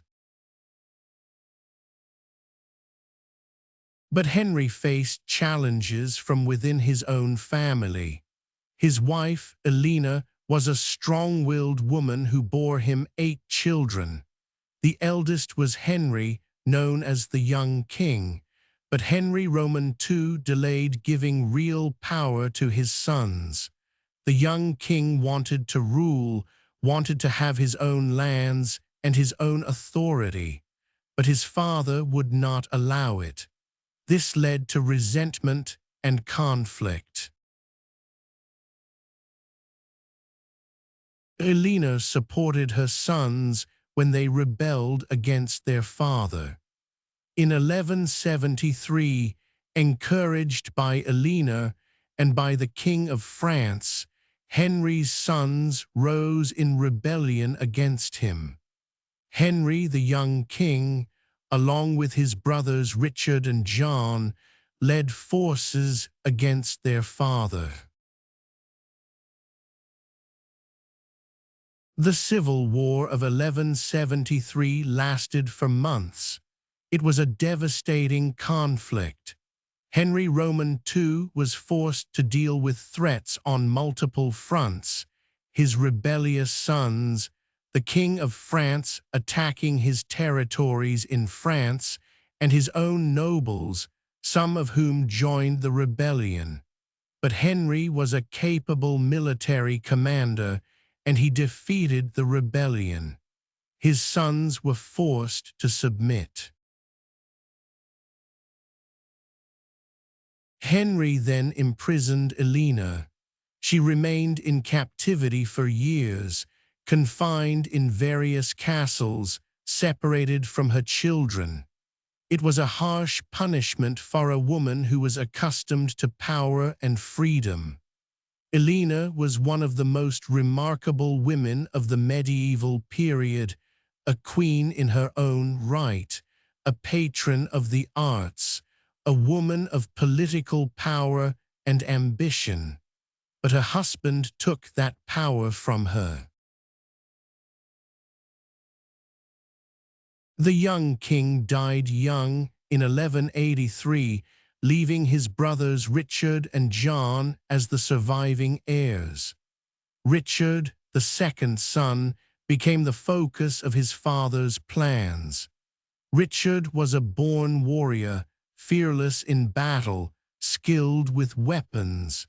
He was also ambitious and proud. Richard became known as Richard the Lionheart because of his reputation for courage and aggressive warfare.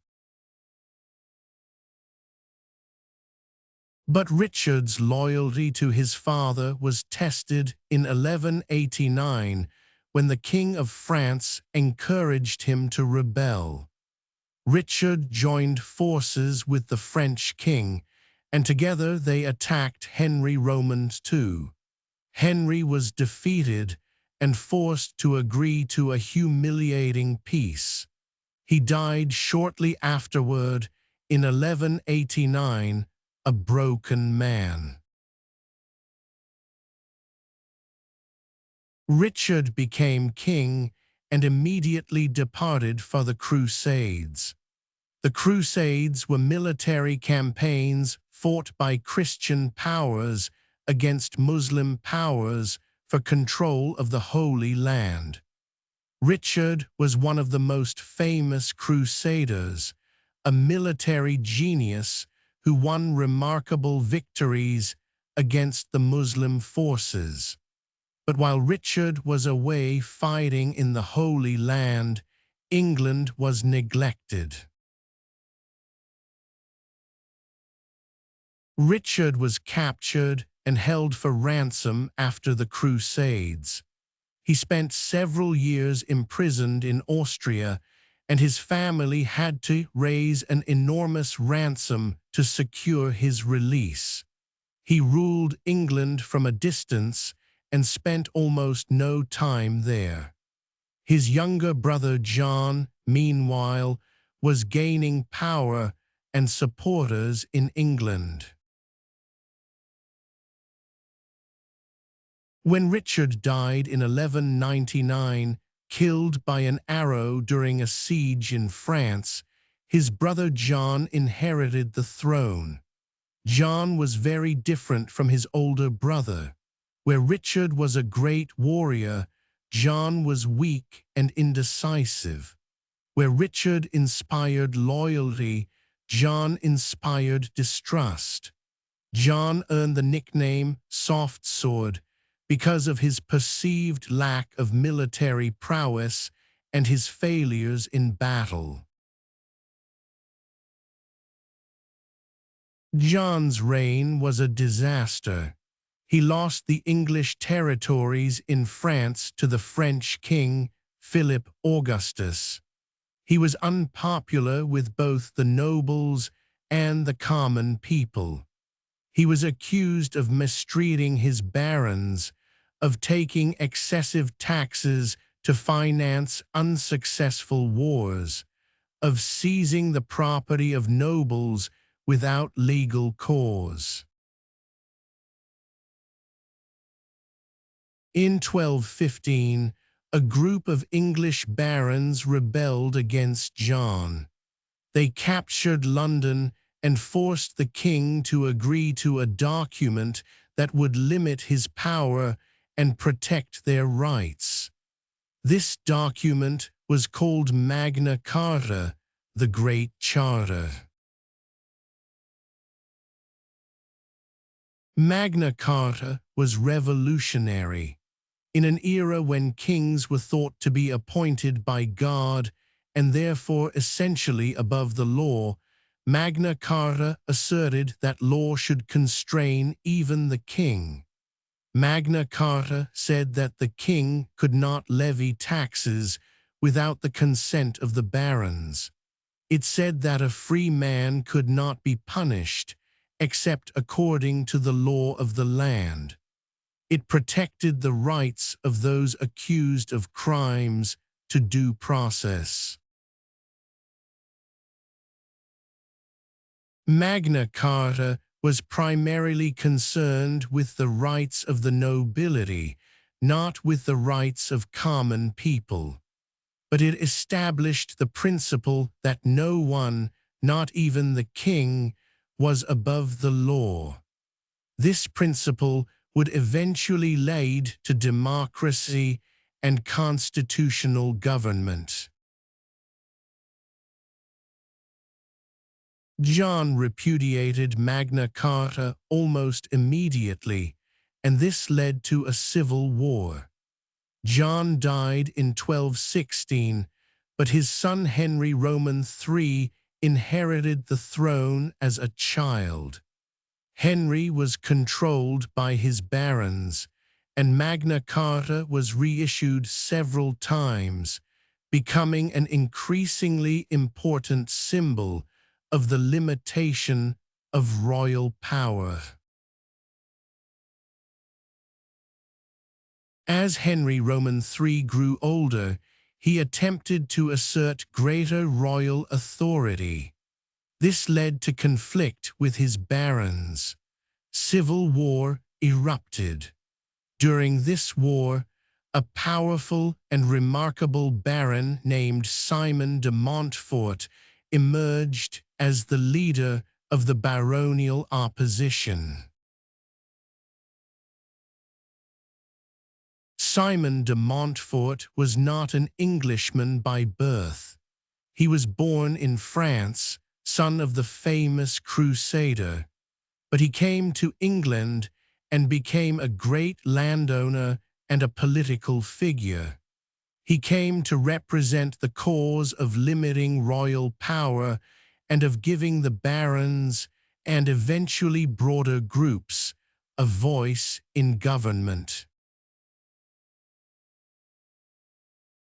Simon de Montfort won the Civil War and established himself as the effective ruler of England. He established what is considered the first representative parliament, a gathering not just of nobles and bishops, but also of representatives from the towns and shires. This was a revolutionary step. It established the principle that government should be based on representation and consent. Simon's power did not last. The king's son, Edward, led a counterattack, defeated Simon, and took power. But the idea that Simon had introduced, the idea that the king should rule with the consent of a broader group, including representatives of the common people, would not go away. Edward became king as Edward I in 1272. Edward was known as a great military king. He spent much of his reign in war, conquering Wales, attempting to conquer Scotland, fighting the King of France. He was called the Hammer of the Scots because of his fierce campaigns against Scotland. Edward I was also a great administrator and reformer. He reorganized the kingdom. He established a strong parliament, a gathering of nobles, bishops, and representatives from the shires and towns. Parliament gradually became more powerful and more representative.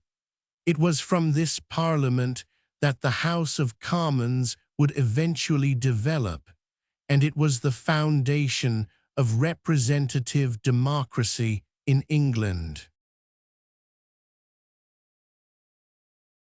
Edward I also commissioned great buildings, cathedrals and castles. He built a network of castles in Wales to secure his control over the Welsh kingdoms. He was a great patron of architecture and learning. His reign was one of the great periods of medieval English culture and achievement.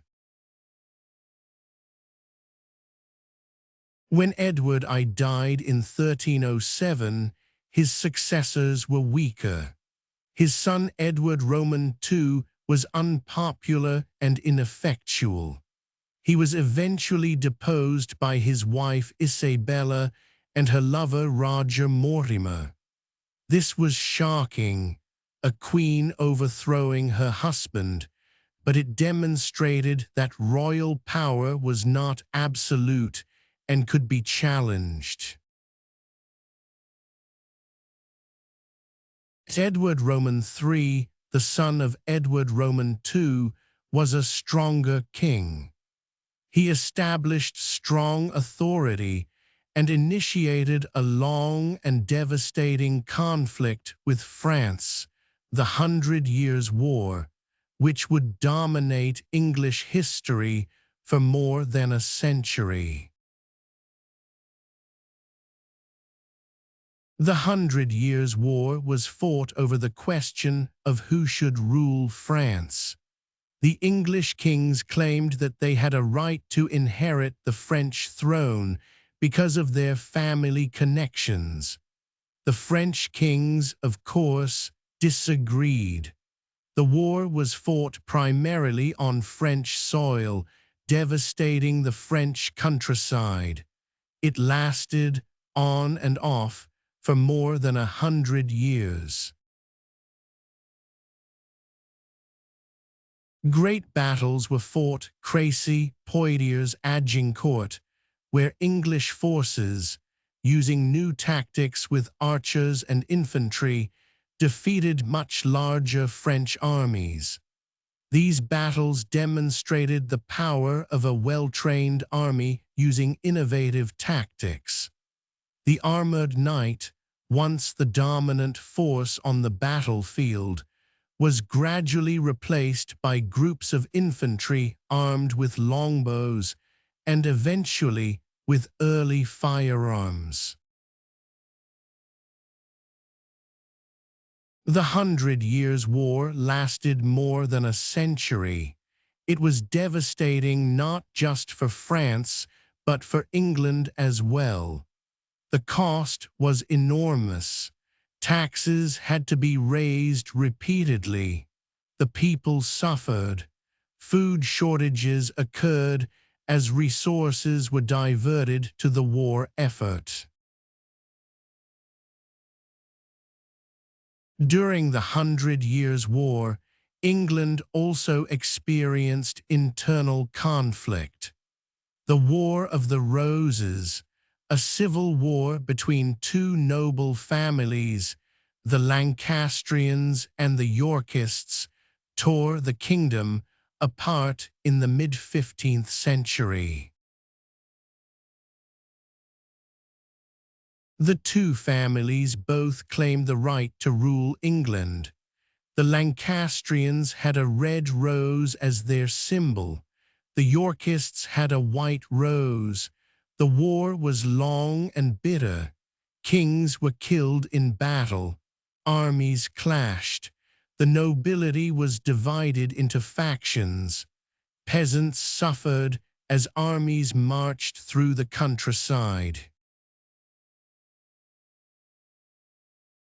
One of the most famous events of this period was the disappearance of two young princes in the Tower of London.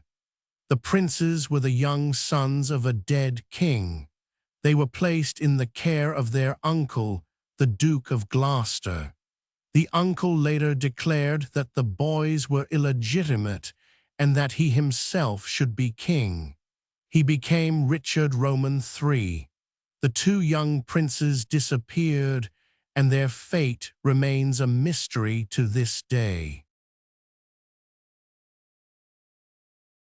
The War of the Roses ended when a man named Henry Tudor defeated the King Richard Roman III at the Battle of Bosworth Field in 1485. Henry claimed the throne and established the Tudor dynasty. He married the daughter of the Yorkist family, uniting the two rival families and ending the conflict. This brings us to the end of medieval England and to the threshold of the early modern world. The Tudor dynasty would rule England for the next century, and under their rule, England would be transformed. But before we leave the medieval period, let us reflect on what had been achieved and what had been lost. For most of the medieval period, most people lived in villages, working the land, living lives that were harsh and constrained by the feudal system.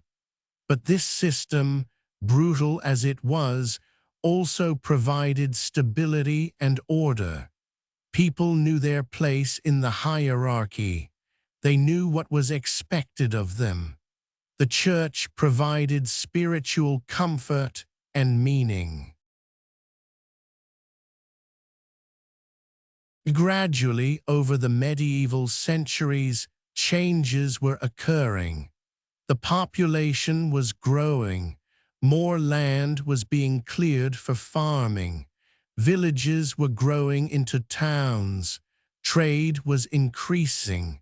Merchants were becoming more powerful and more wealthy.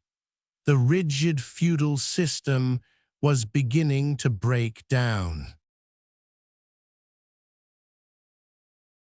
The construction of cathedrals during this period was one of the great achievements of medieval civilization. Cathedrals were built to the glory of God, and they were built by entire communities working together over generations. It would take decades or even centuries to build a great cathedral.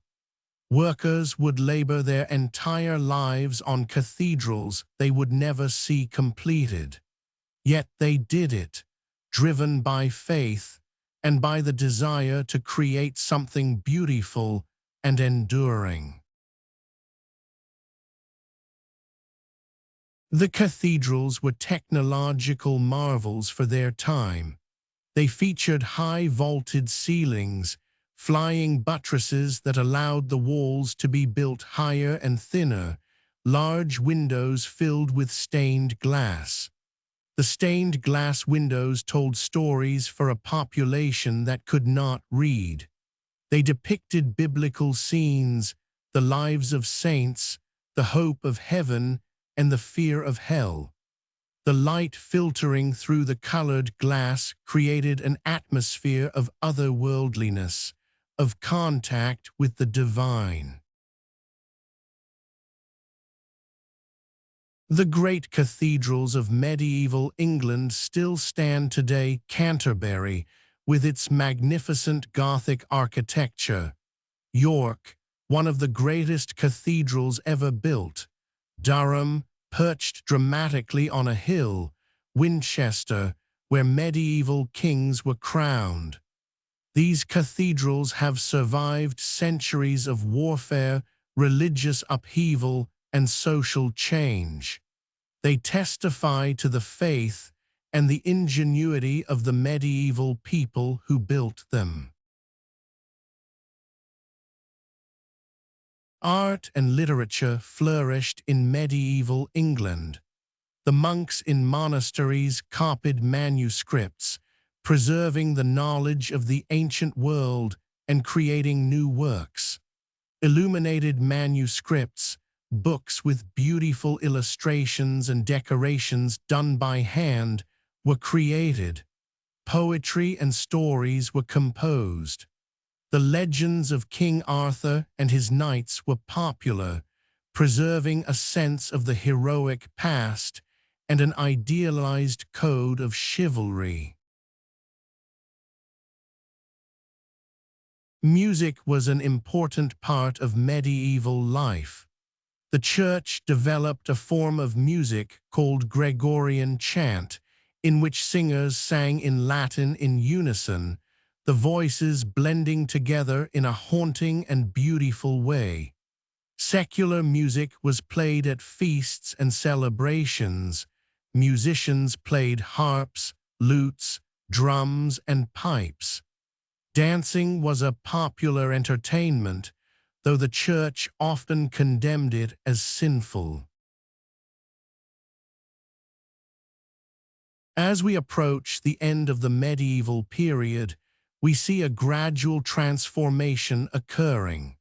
The printing press was invented by Johannes Gutenberg in Germany in the mid-15th century.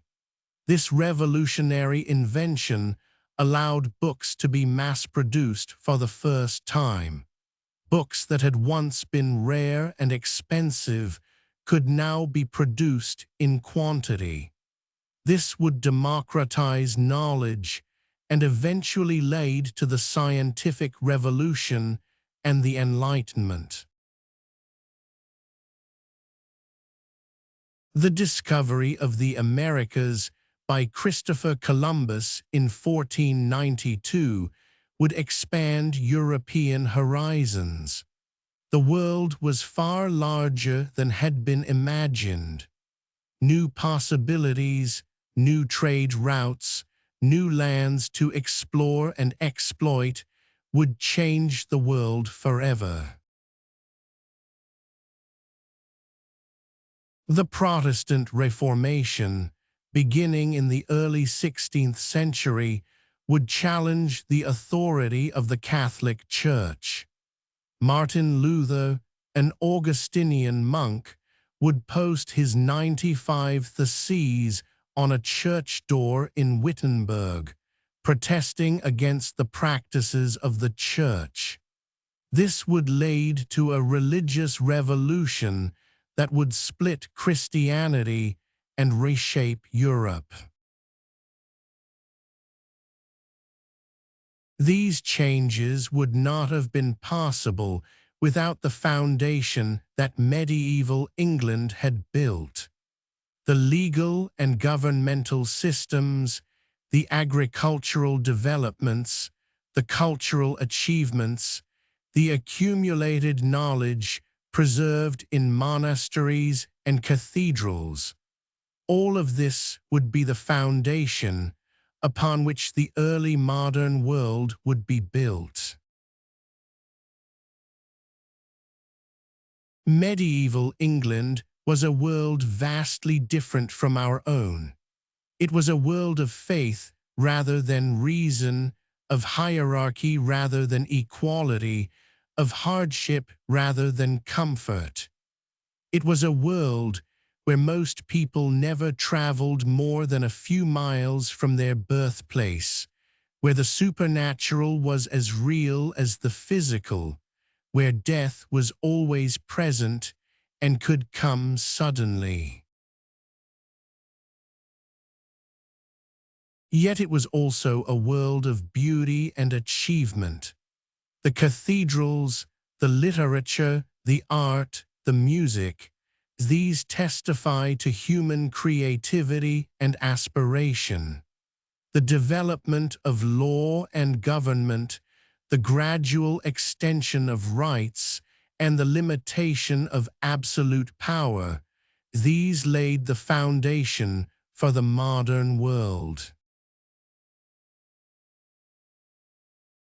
The peasants who worked the fields, who lived in poverty and hardship, who never owned much of anything and had very little freedom, they were not the only voices in medieval England.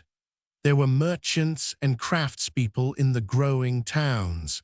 There were scholars in the monasteries and the emerging universities.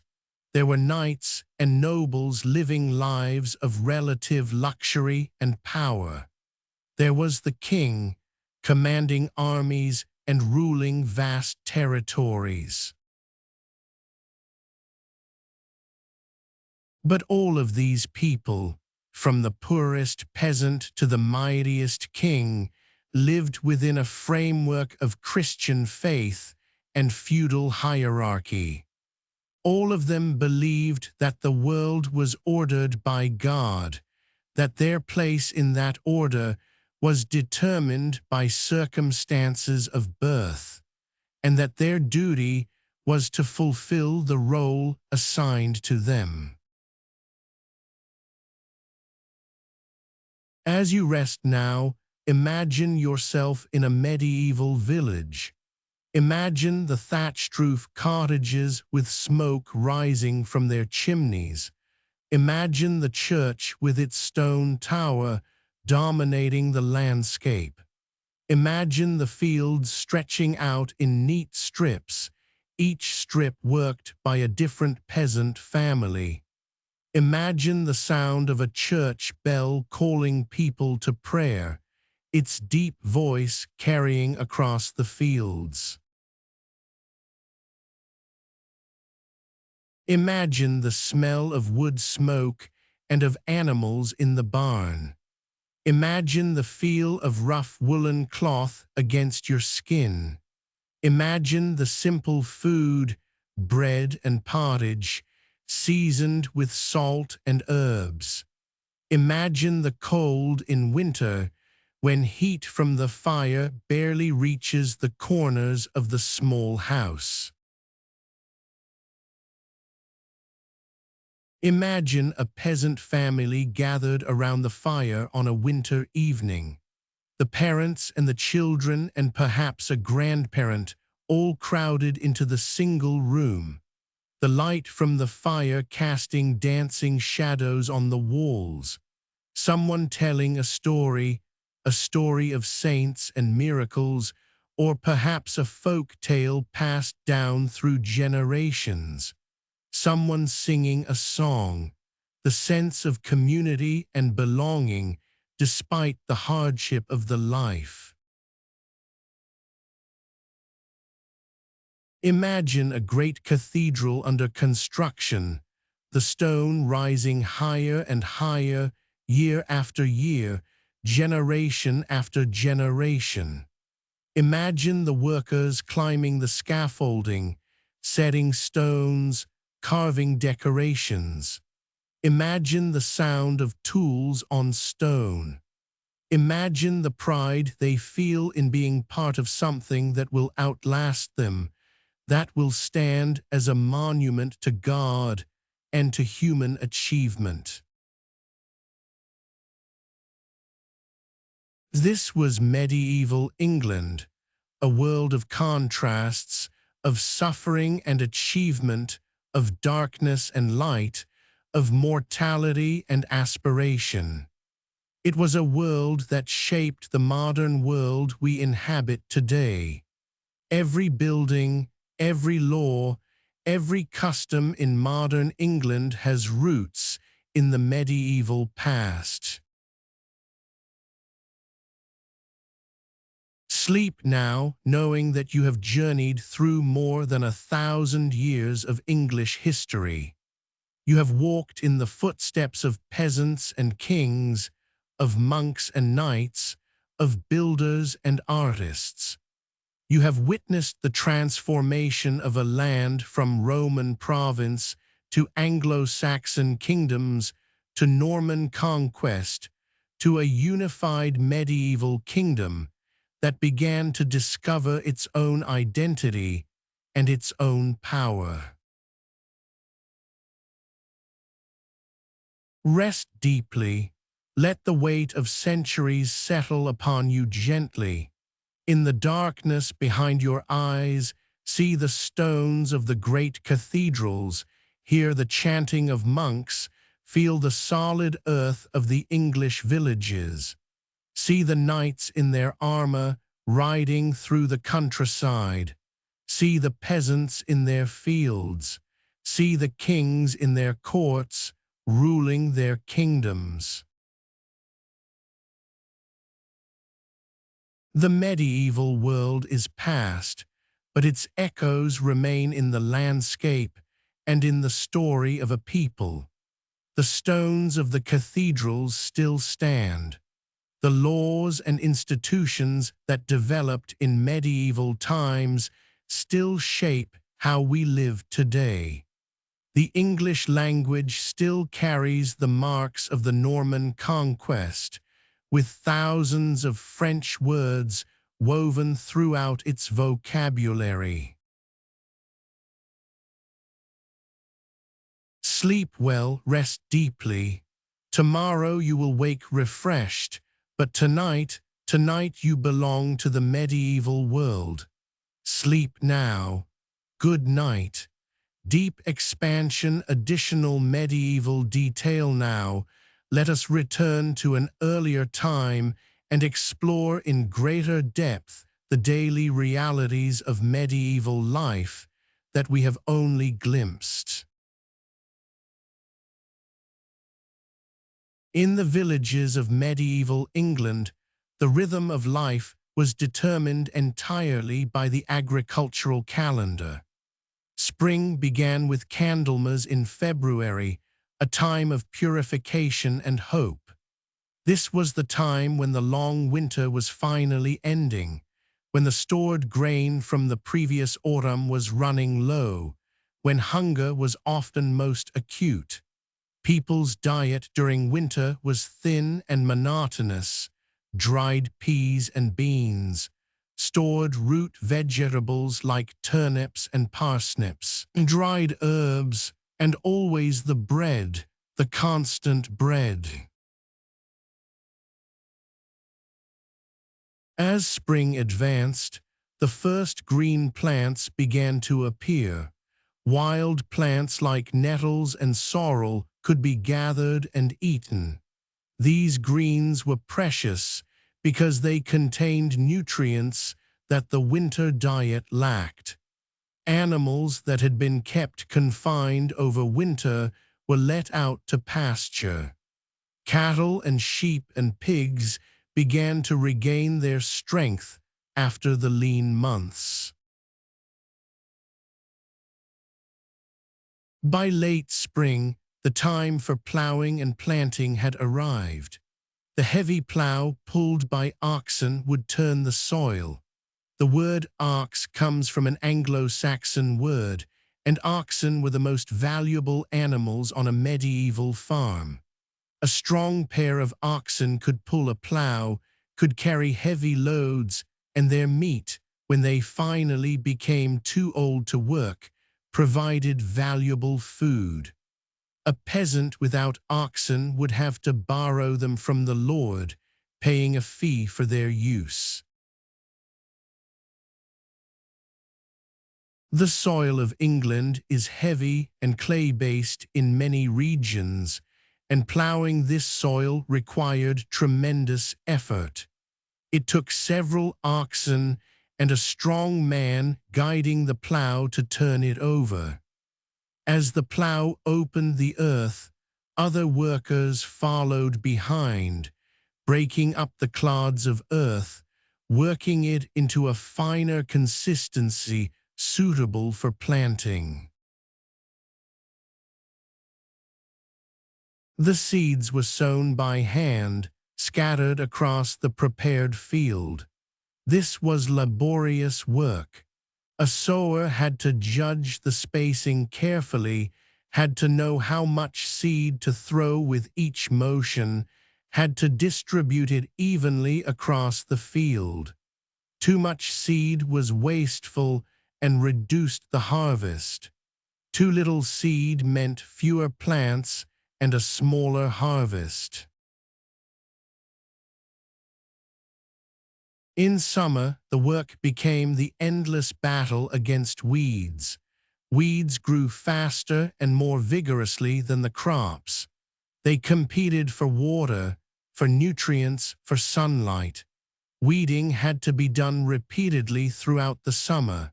Workers would go into the fields with hoes and hand-pull the weeds. This work was particularly important just after the crop had sprouted, when the young plants were most vulnerable to being choked out by faster-growing weeds. There was also the work of protecting the crops from birds and animals. Birds could devastate a grain crop, eating the seeds or the developing grain. Children and old men would sometimes be assigned to stand in the fields and shout, to throw stones or rocks at birds to drive them away. Scarecrows were made from old clothes stuffed with straw, placed in the fields to frighten birds. Animals, rabbits, deer, wild boar, could also damage crops by eating the plants or rooting in the earth. Fences had to be maintained to keep animals out. If a deer or a wild boar got into the fields, it could destroy a significant portion of the crop. Summer was also the time for mowing hay. The meadows, the grasslands that were not plowed but used for grazing, needed to be cut, and the hay dried for use as winter fodder for the animals. This work had to be done at just the right time, when the grass had set seed, but before it dried completely and lost its nutritional value. The hay had to be spread out to dry, turned frequently, and then stored in a dry place where it would not mold or rot. By early autumn, the grain in the fields was beginning to turn golden.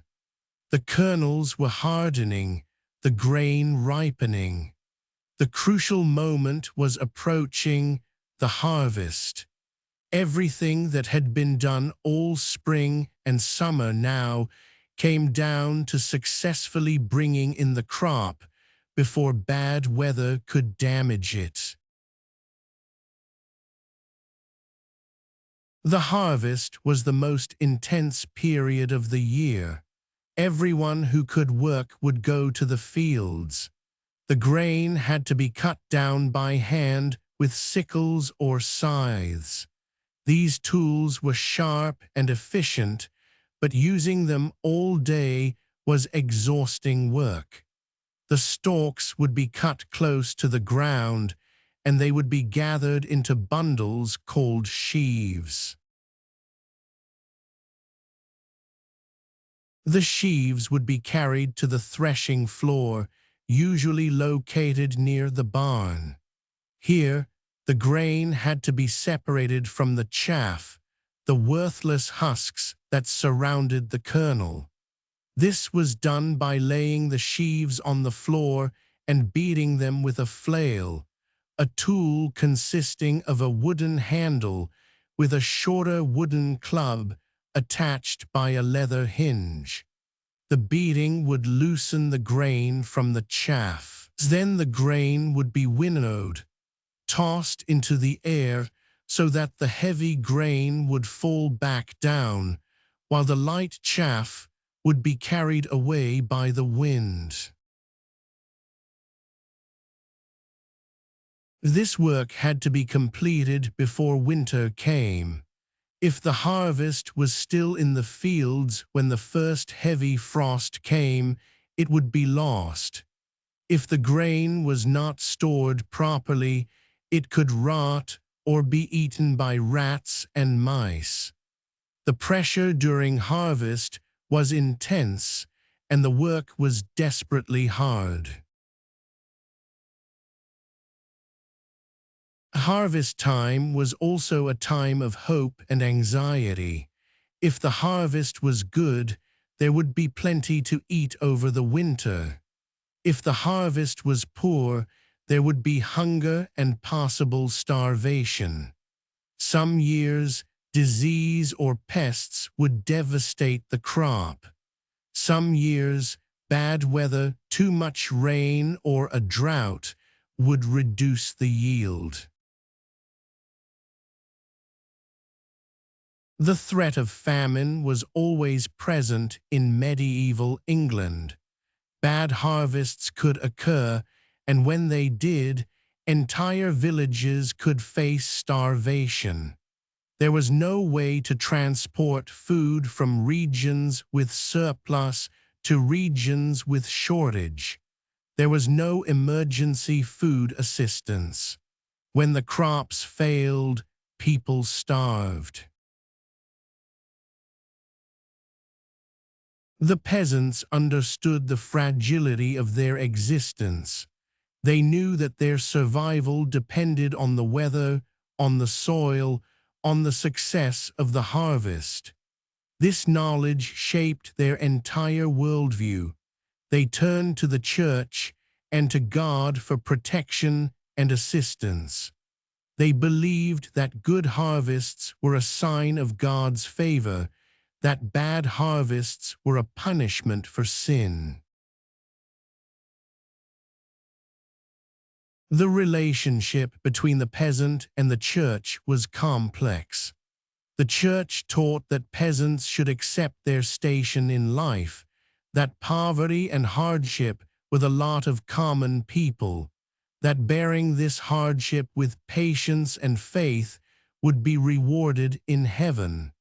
The church also promised forgiveness of sins through confession and penance, through the sacraments.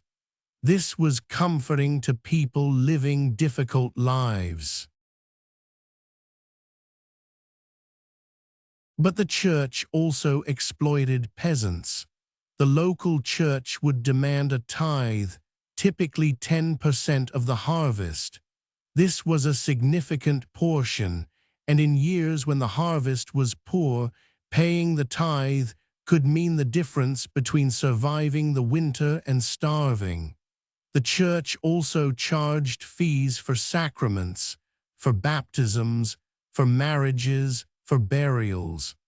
A peasant family had to pay to have a child baptized, had to pay to be married in the church, had to pay to have their dead properly buried. The church also owned vast lands. In some regions, the church owned more land than the local nobility.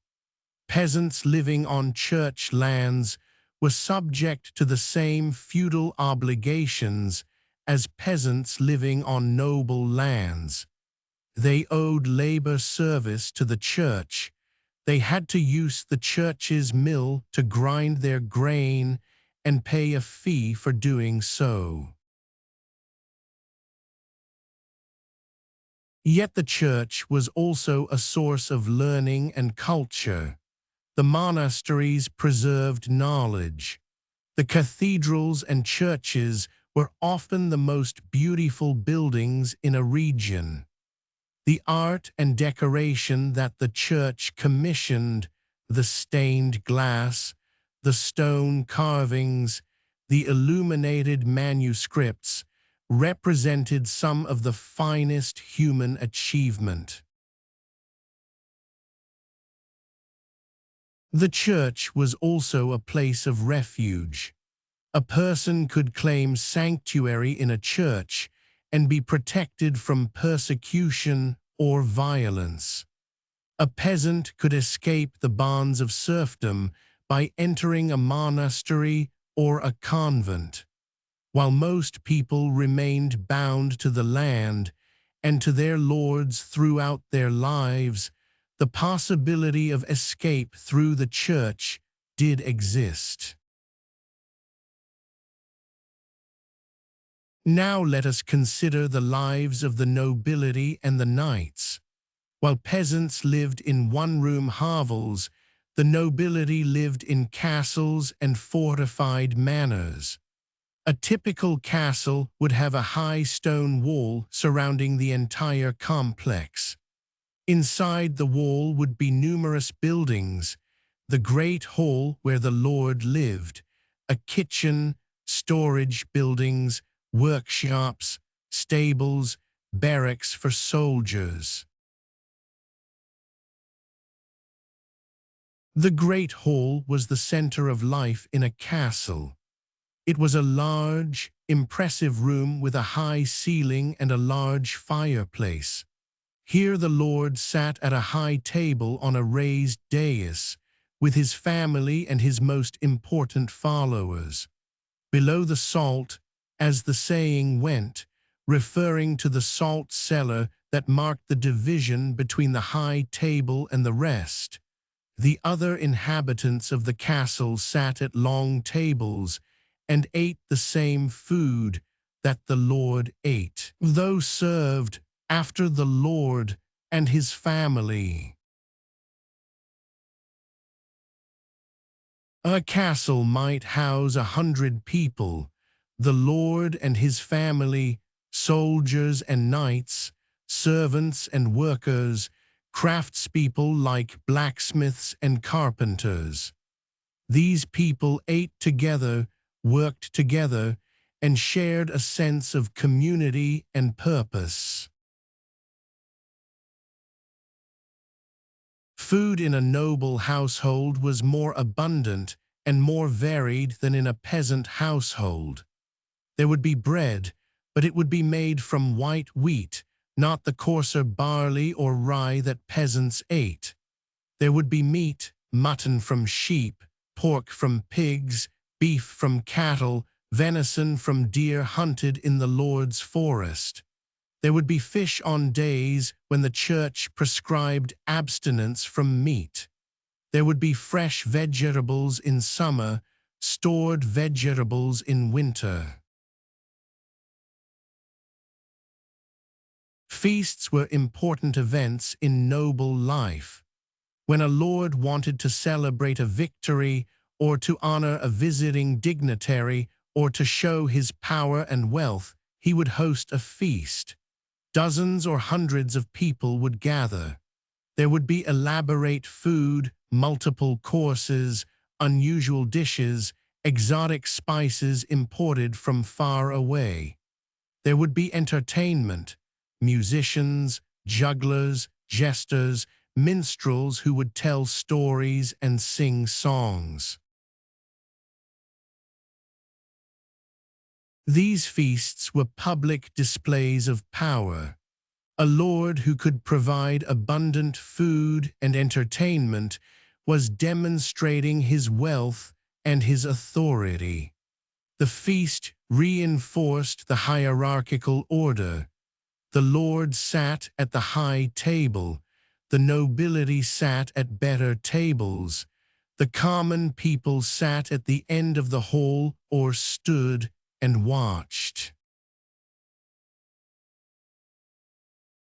A knight's primary duty was warfare.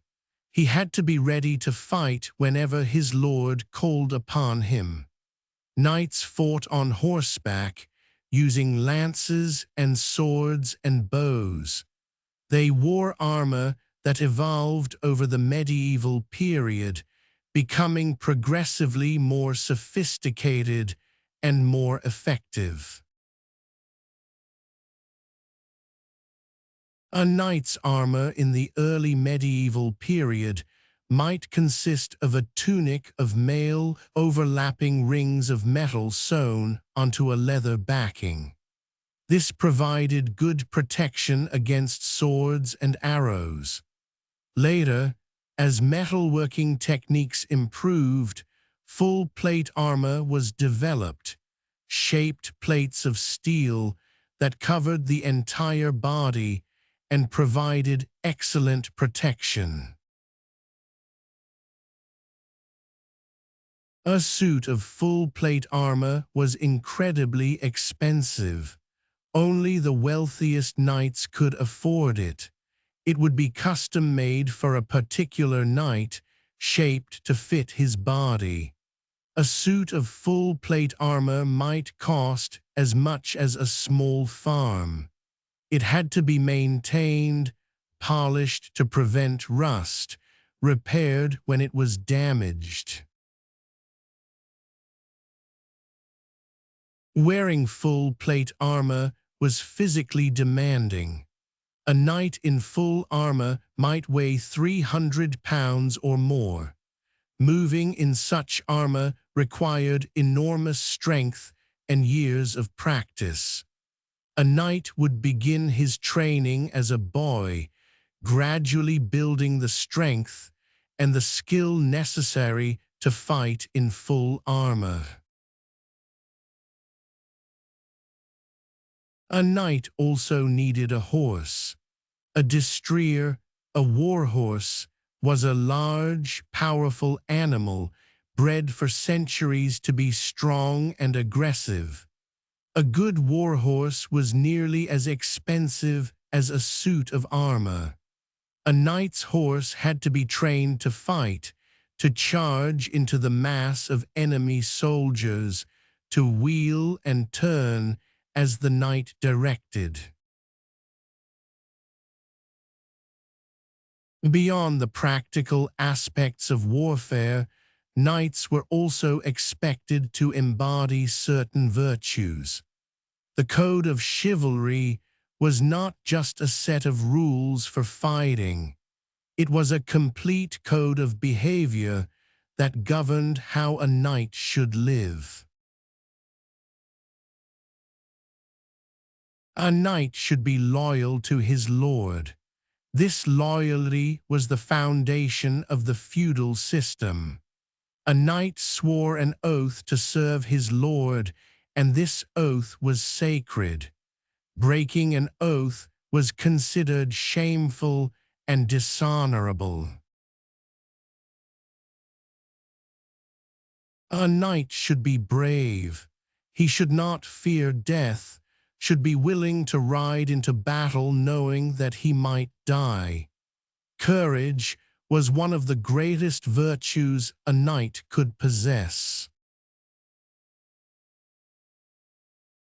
A knight should be generous. He should use his wealth to support his followers, to give gifts, to show hospitality. A stingy knight would lose the respect of his followers. A knight should be merciful toward those who could not defend themselves, toward women, toward the elderly, toward the poor. A knight should protect the weak, not exploit them. A knight should be just. He should rule fairly over the lands and people under his authority. He should dispense justice impartially. Of course, these ideals were not always followed in practice. Many knights were cruel, greedy, and disloyal. But the ideals were powerful, and they influenced how knights thought of themselves and how they wanted to be remembered. Courtly love was another important element of knight culture. This was a romantic ideal that emphasized the spiritual and emotional connection between a knight and a noblewoman. The knight would serve the lady, would perform deeds of valor to win her favor, would compose poetry and songs celebrating her beauty and virtue. Courtly love was largely a literary and courtly ideal. Most actual marriages among the nobility were arranged for political or economic reasons and involved no romantic element. But the ideal was influential, and it shaped how nobles thought about relationships. The role of women in medieval society was complex. Legally and officially, women had few rights. A wife was considered the property of her husband, and her husband had authority over her. Women could not own property in their own right, could not conduct business, could not take legal action without a man's authority. Yet in practice, women, particularly noblewomen, often wielded significant power. A queen could rule in her own right or as regent for a minor son. A noblewoman could administer her husband's estates while he was away at war. A widow could control the inheritance and pass it on to her sons. Some women entered convents and became abbesses, with authority over large religious communities. These women received education and had real power and influence. Most women, of course, were peasants. A peasant woman would work in the fields, would care for children and elderly family members, would prepare food, would make cloth. Her life was as hard as a man's, and the risks of childbirth meant that her life expectancy was often shorter than a man's. Now let us consider the great building projects of the medieval period. The cathedrals and churches that were built over many generations, that transformed the landscape of England. Building a great cathedral took centuries. Canterbury Cathedral, one of the greatest medieval buildings in Europe, was begun in the late 11th century and not completed until the 19th century. York Minster, one of the largest cathedrals in England, took over 2 centuries to build. These were not quick projects. A cathedral would be built over the course of many decades or centuries, with each generation of workers adding their part. The master mason who designed the building might never see it completed. Workers who labored on the cathedral might never see it finished. Yet they worked anyway. Why? Partly because they were paid to work. Building a cathedral was a major employment opportunity for skilled workers, for masons and carpenters and sculptors. Partly because the church had the resources to pay for these projects. Partly because there was genuine religious devotion. People believed they were building a house for God, and this gave their work meaning and purpose. The construction of a cathedral required tremendous resources. Stone had to be quarried and transported, sometimes over long distances. Timber had to be cut and shaped. Iron had to be forged for tools and for structural elements. Lead had to be cast for the roof. Glass had to be created and cut for the windows. The technical challenges were significant. How do you build walls that are over 100 feet high? How do you create a roof that covers such a large span? How do you create windows that don't let in rain and wind, but do let in light? Medieval builders developed innovative solutions. Flying buttresses, exterior structures that supported the weight of the walls, allowed the walls to be built higher and thinner. Ribbed vaults, stone ribs that directed the weight of the roof downward, allowed large ceiling spans without massive stone thicknesses. Pointed arches, instead of rounded Roman arches, directed weight more efficiently and allowed for higher structures. The stained glass windows of medieval cathedrals were technological marvels. Glass had to be made, a difficult and dangerous process involving heating sand to extremely high temperatures. The glass had to be colored. Different metals added to the molten glass would produce different colors.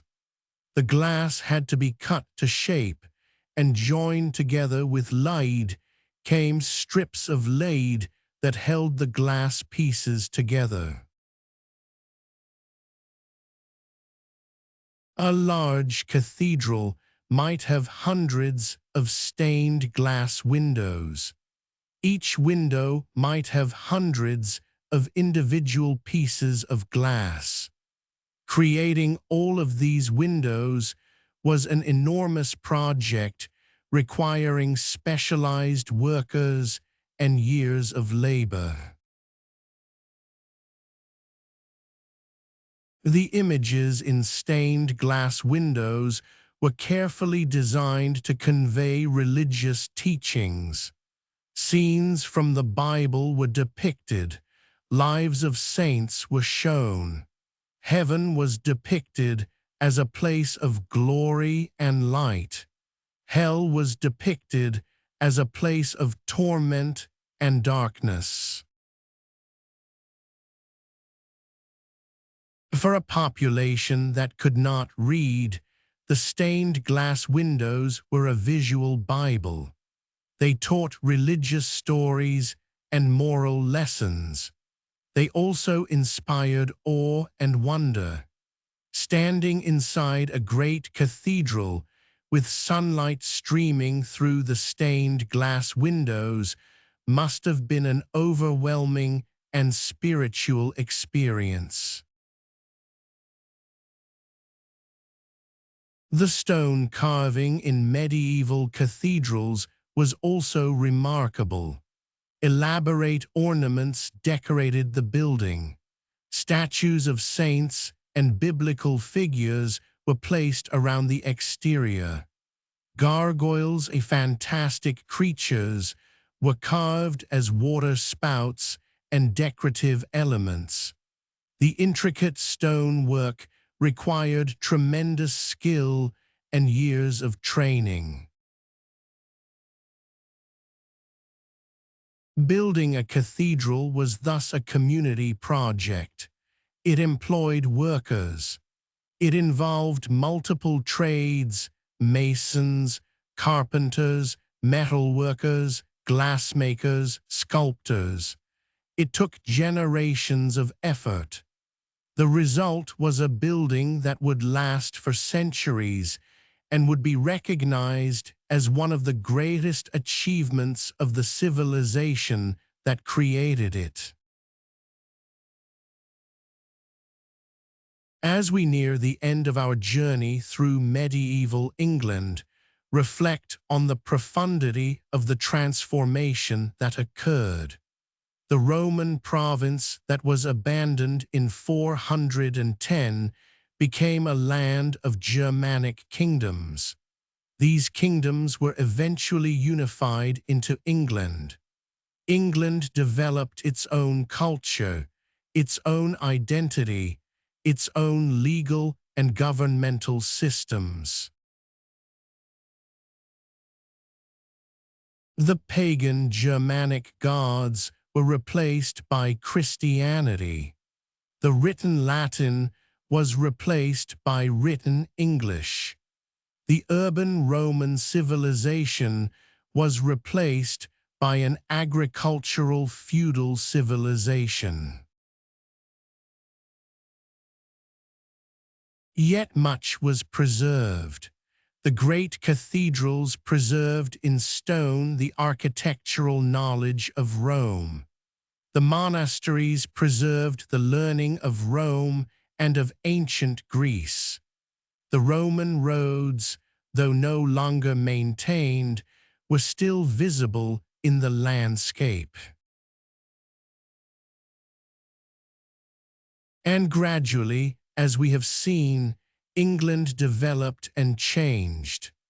The unified English kingdom that emerged from the medieval period would become a great power. The legal systems that developed, common law, parliament, the limitation of royal power, would eventually spread throughout the world and become the foundation of modern democracy. The peasants who worked the fields, though they could not have imagined it, were the foundation of this civilization.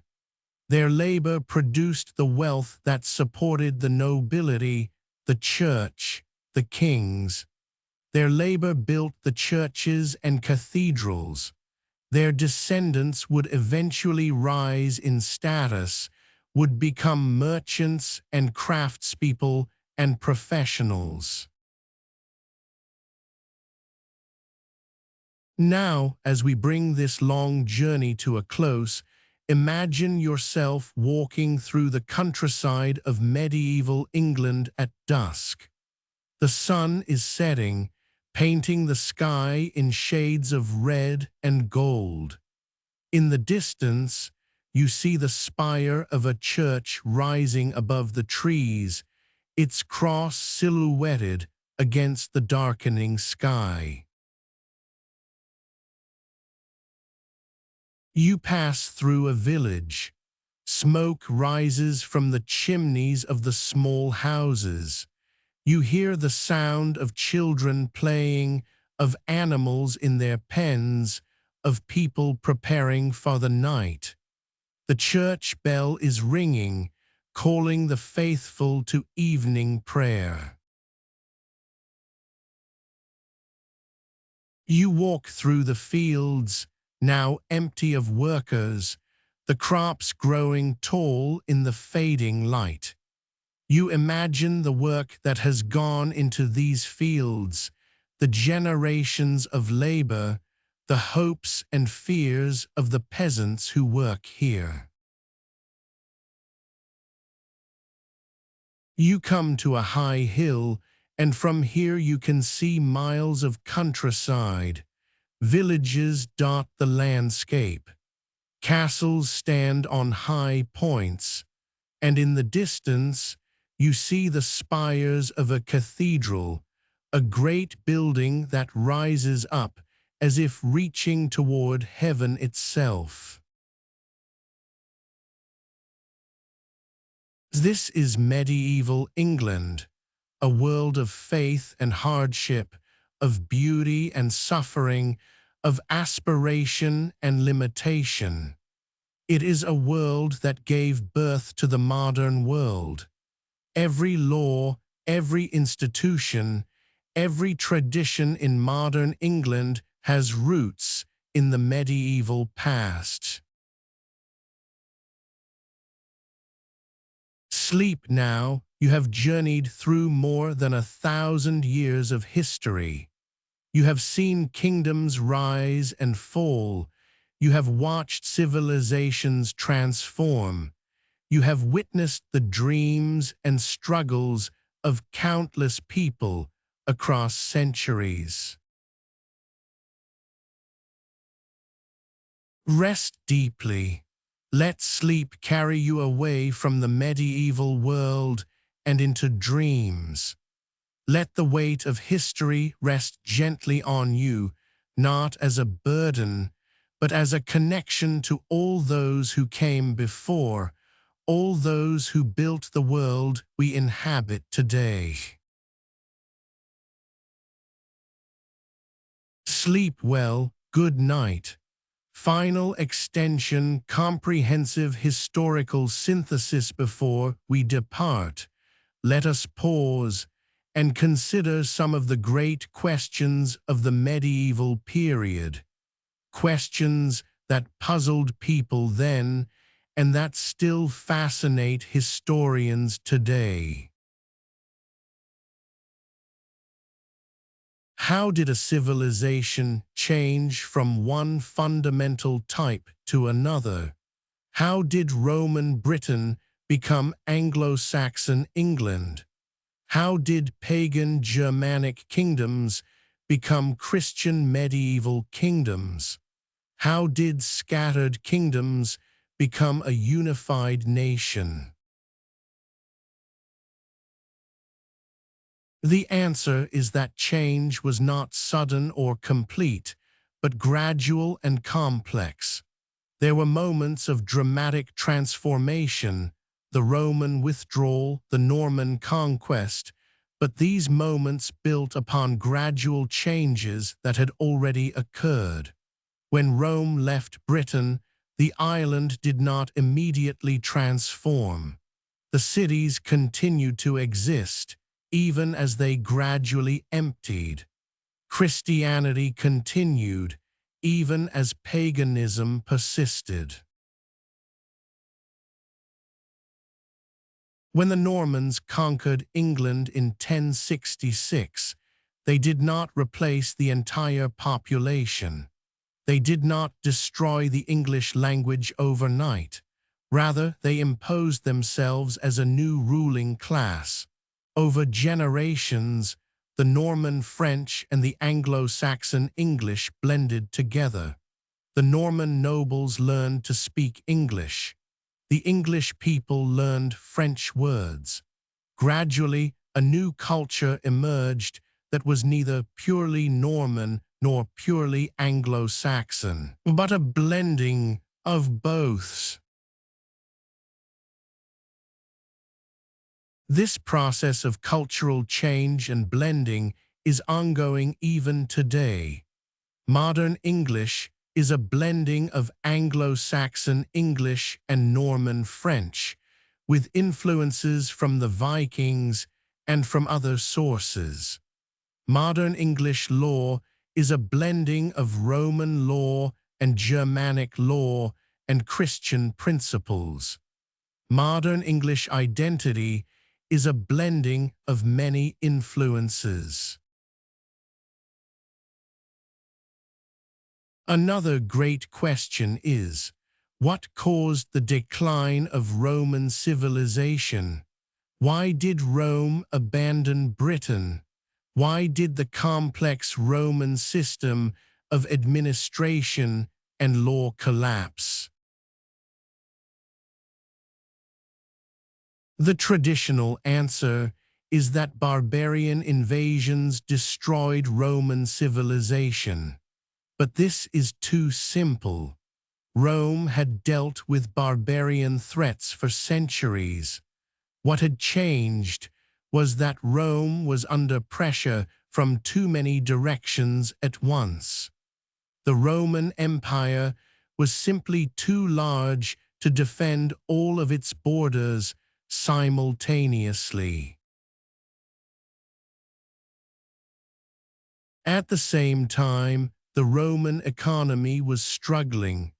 The cost of maintaining a vast army and a vast bureaucracy was enormous. Taxation was heavy. The wealthy were hiding their wealth to avoid taxes. The middle class was struggling. Inflation was rising. Also, Christianity was changing Roman society. The values of Christianity, humility, asceticism, otherworldliness, were different from the values of classical Rome, martial virtue, public service, worldly achievement. Some historians argue that Christianity weakened the martial spirit that had made Rome powerful. Whatever the causes, the fact is that Roman civilization in the West declined and eventually collapsed. The cities were abandoned. The roads fell into disrepair. The learning that had been preserved in books was lost. The technical knowledge that Rome had developed was forgotten.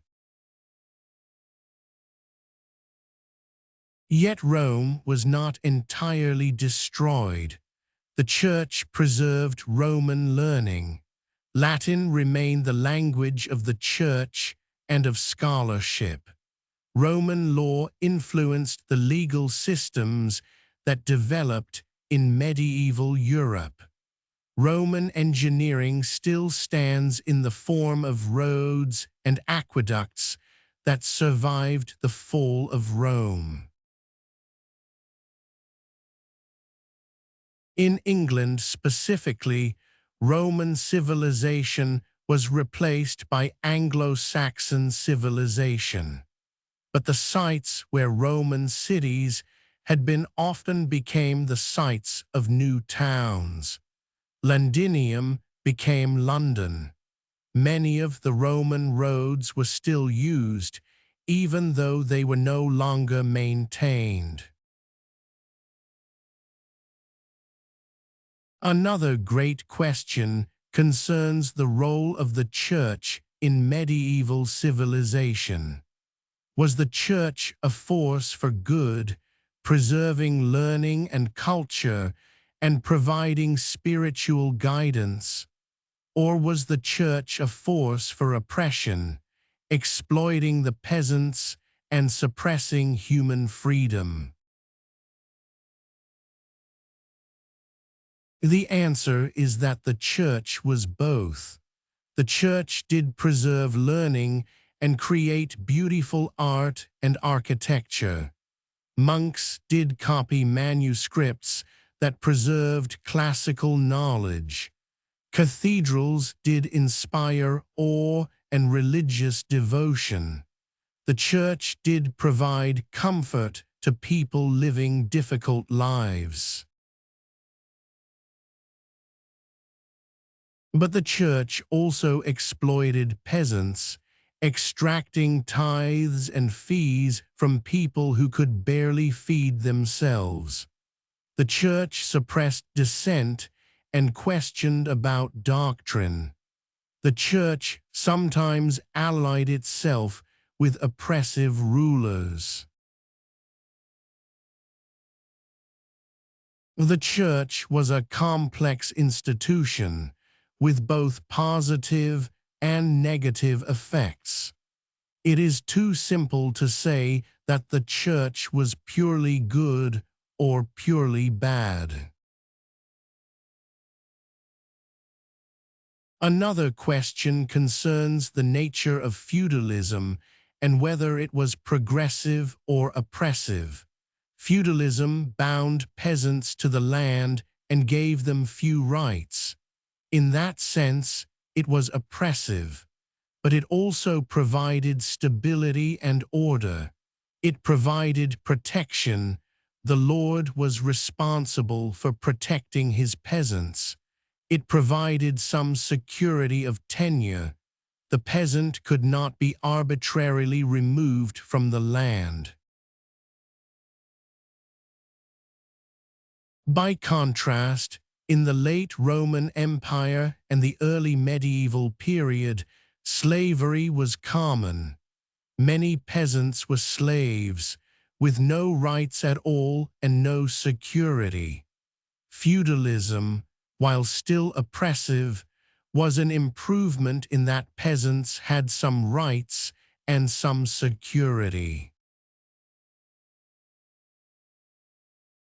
Over time, feudalism gradually changed. Peasants gained more rights. They gained the right to move off the land. They gained the right to buy their freedom. They gained the right to own property. Gradually, the rigid feudal system broke down and was replaced by a more flexible system based on contract and agreement. This gradual loosening of the feudal system was not the result of a deliberate plan or reform. Rather, it was the result of economic and social change.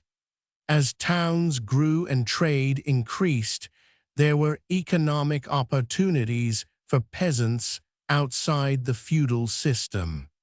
They took advantage of these opportunities, and the feudal system gradually weakened. Another question concerns the status of women in medieval society. Women had few legal rights and little power, yet some women, particularly noble women, wielded significant influence and power. How do we reconcile these two facts? The answer is that women's status was complex and varied depending on their social class and circumstances. A peasant woman had few rights and little choice about her life. A noble woman had more opportunities and more influence, though still less than a man of her status. Some women found power through the church. A woman could become an abbess and have authority over a religious community. Some abbesses were very powerful and wielded significant influence. Some women exercised power through their relationships with men. A queen could exercise power as the wife or mother of a king. A noblewoman could administer her husband's estates while he was away. A widow could control her late husband's property and pass it on to her heir. Women also wrote. Some medieval women were scholars and writers, producing works of literature and philosophy. These women were rare and exceptional, but they prove that women in medieval times were capable of intellectual achievement and could make contributions to culture and learning. Now let us consider the question of progress. Did medieval England represent progress compared to Roman Britain, or was it a decline?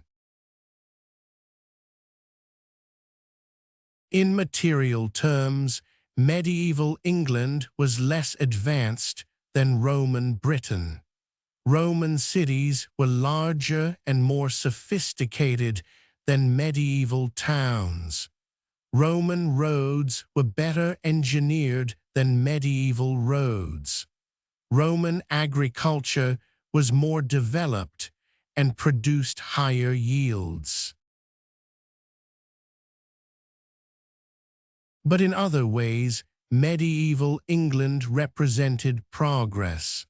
The feudal system, despite its oppressiveness, provided more stability than the chaos that had preceded it. Christianity, whatever its faults, provided people with meaning and purpose. The development of representative institutions, Parliament, represented progress toward democracy. The question of progress is complex and cannot be answered with a simple yes or no. Different people would evaluate the changes differently depending on their values and priorities.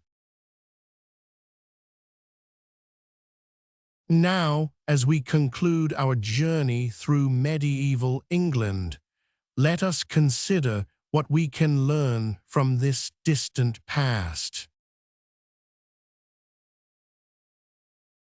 First, we learn that civilizations change. What seems permanent and unchangeable, like the Roman Empire, which had lasted for 400 years, it can collapse.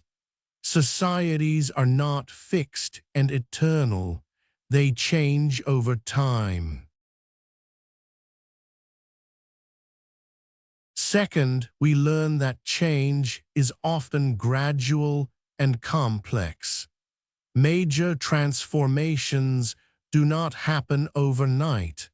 They involve many people over many generations, each making small decisions that cumulatively add up to major change.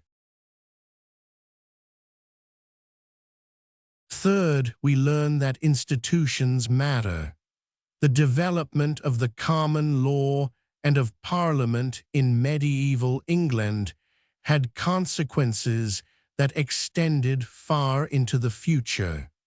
The legal and governmental systems that developed in England influenced the world. Institutions shape how societies function and what possibilities exist. Fourth, we learn that ordinary people matter. The peasants who worked the fields, who built the cathedrals, who raised families and preserved traditions, these ordinary people were the foundation of medieval civilization. Great events and great figures are important, but they rest upon the work of countless ordinary people. Fifth, we learn that the past is complex and cannot be reduced to simple stories. Medieval England was not simply good or bad. It was a complex society with both achievements and failures, with both oppression and beauty, with both suffering and joy. Now, as the final darkness falls and sleep comes to claim you, imagine a medieval monastery at night. Picture the monks in the dormitory, lying on narrow beds, sleeping in their robes. Picture the great cathedral standing dark and silent in the night, but still present, still standing, still a testament to faith and to human achievement. Picture the villages sleeping, the peasants in their small houses, the animals in their pens.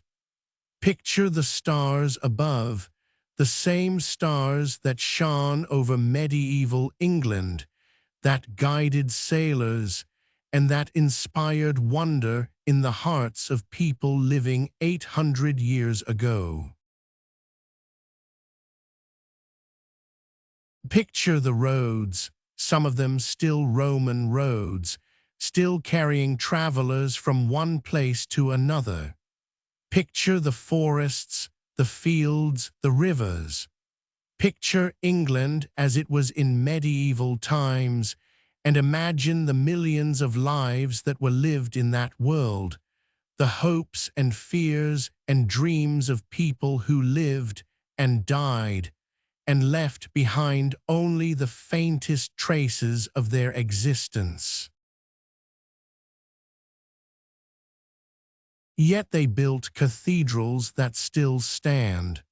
They created works of art that still inspire. They developed ideas and institutions that shaped the future. They were not entirely forgotten. They live on in the buildings they created, in the language they spoke, in the traditions they established. As you drift into sleep now, carry with you the knowledge that you have journeyed through more than 1,000 years of English history. You have seen kingdoms rise and fall. You have witnessed the transformation of a civilization. You have learned the stories of people who lived in a world vastly different from our own, yet who were recognizably human, who loved and feared, who worked and played, who hoped and despaired, who created beauty and endured hardship. The medieval world is gone, but it is not forgotten. Its echoes remain in our language, our laws, our institutions, our buildings, our traditions. When you walk past a cathedral, remember the medieval workers who built it. When you speak English, remember the Norman and Anglo-Saxon heritage that shaped it. When you vote or serve on a jury, remember that you are participating in institutions that were created in medieval England. The past is not distant. It is present in our world, shaping how we live today. We are the inheritors of medieval England, and we carry its legacy forward into the future. Sleep now deeply and peacefully. Let the weight of history rest gently upon you. Let the voices of the past whisper to you in your dreams. Let yourself be carried on the currents of time back to medieval England, to the villages and castles and cathedrals, to the lives of people who lived so long ago, yet remain connected to us across the centuries. Rest well, sleep deeply. Good night.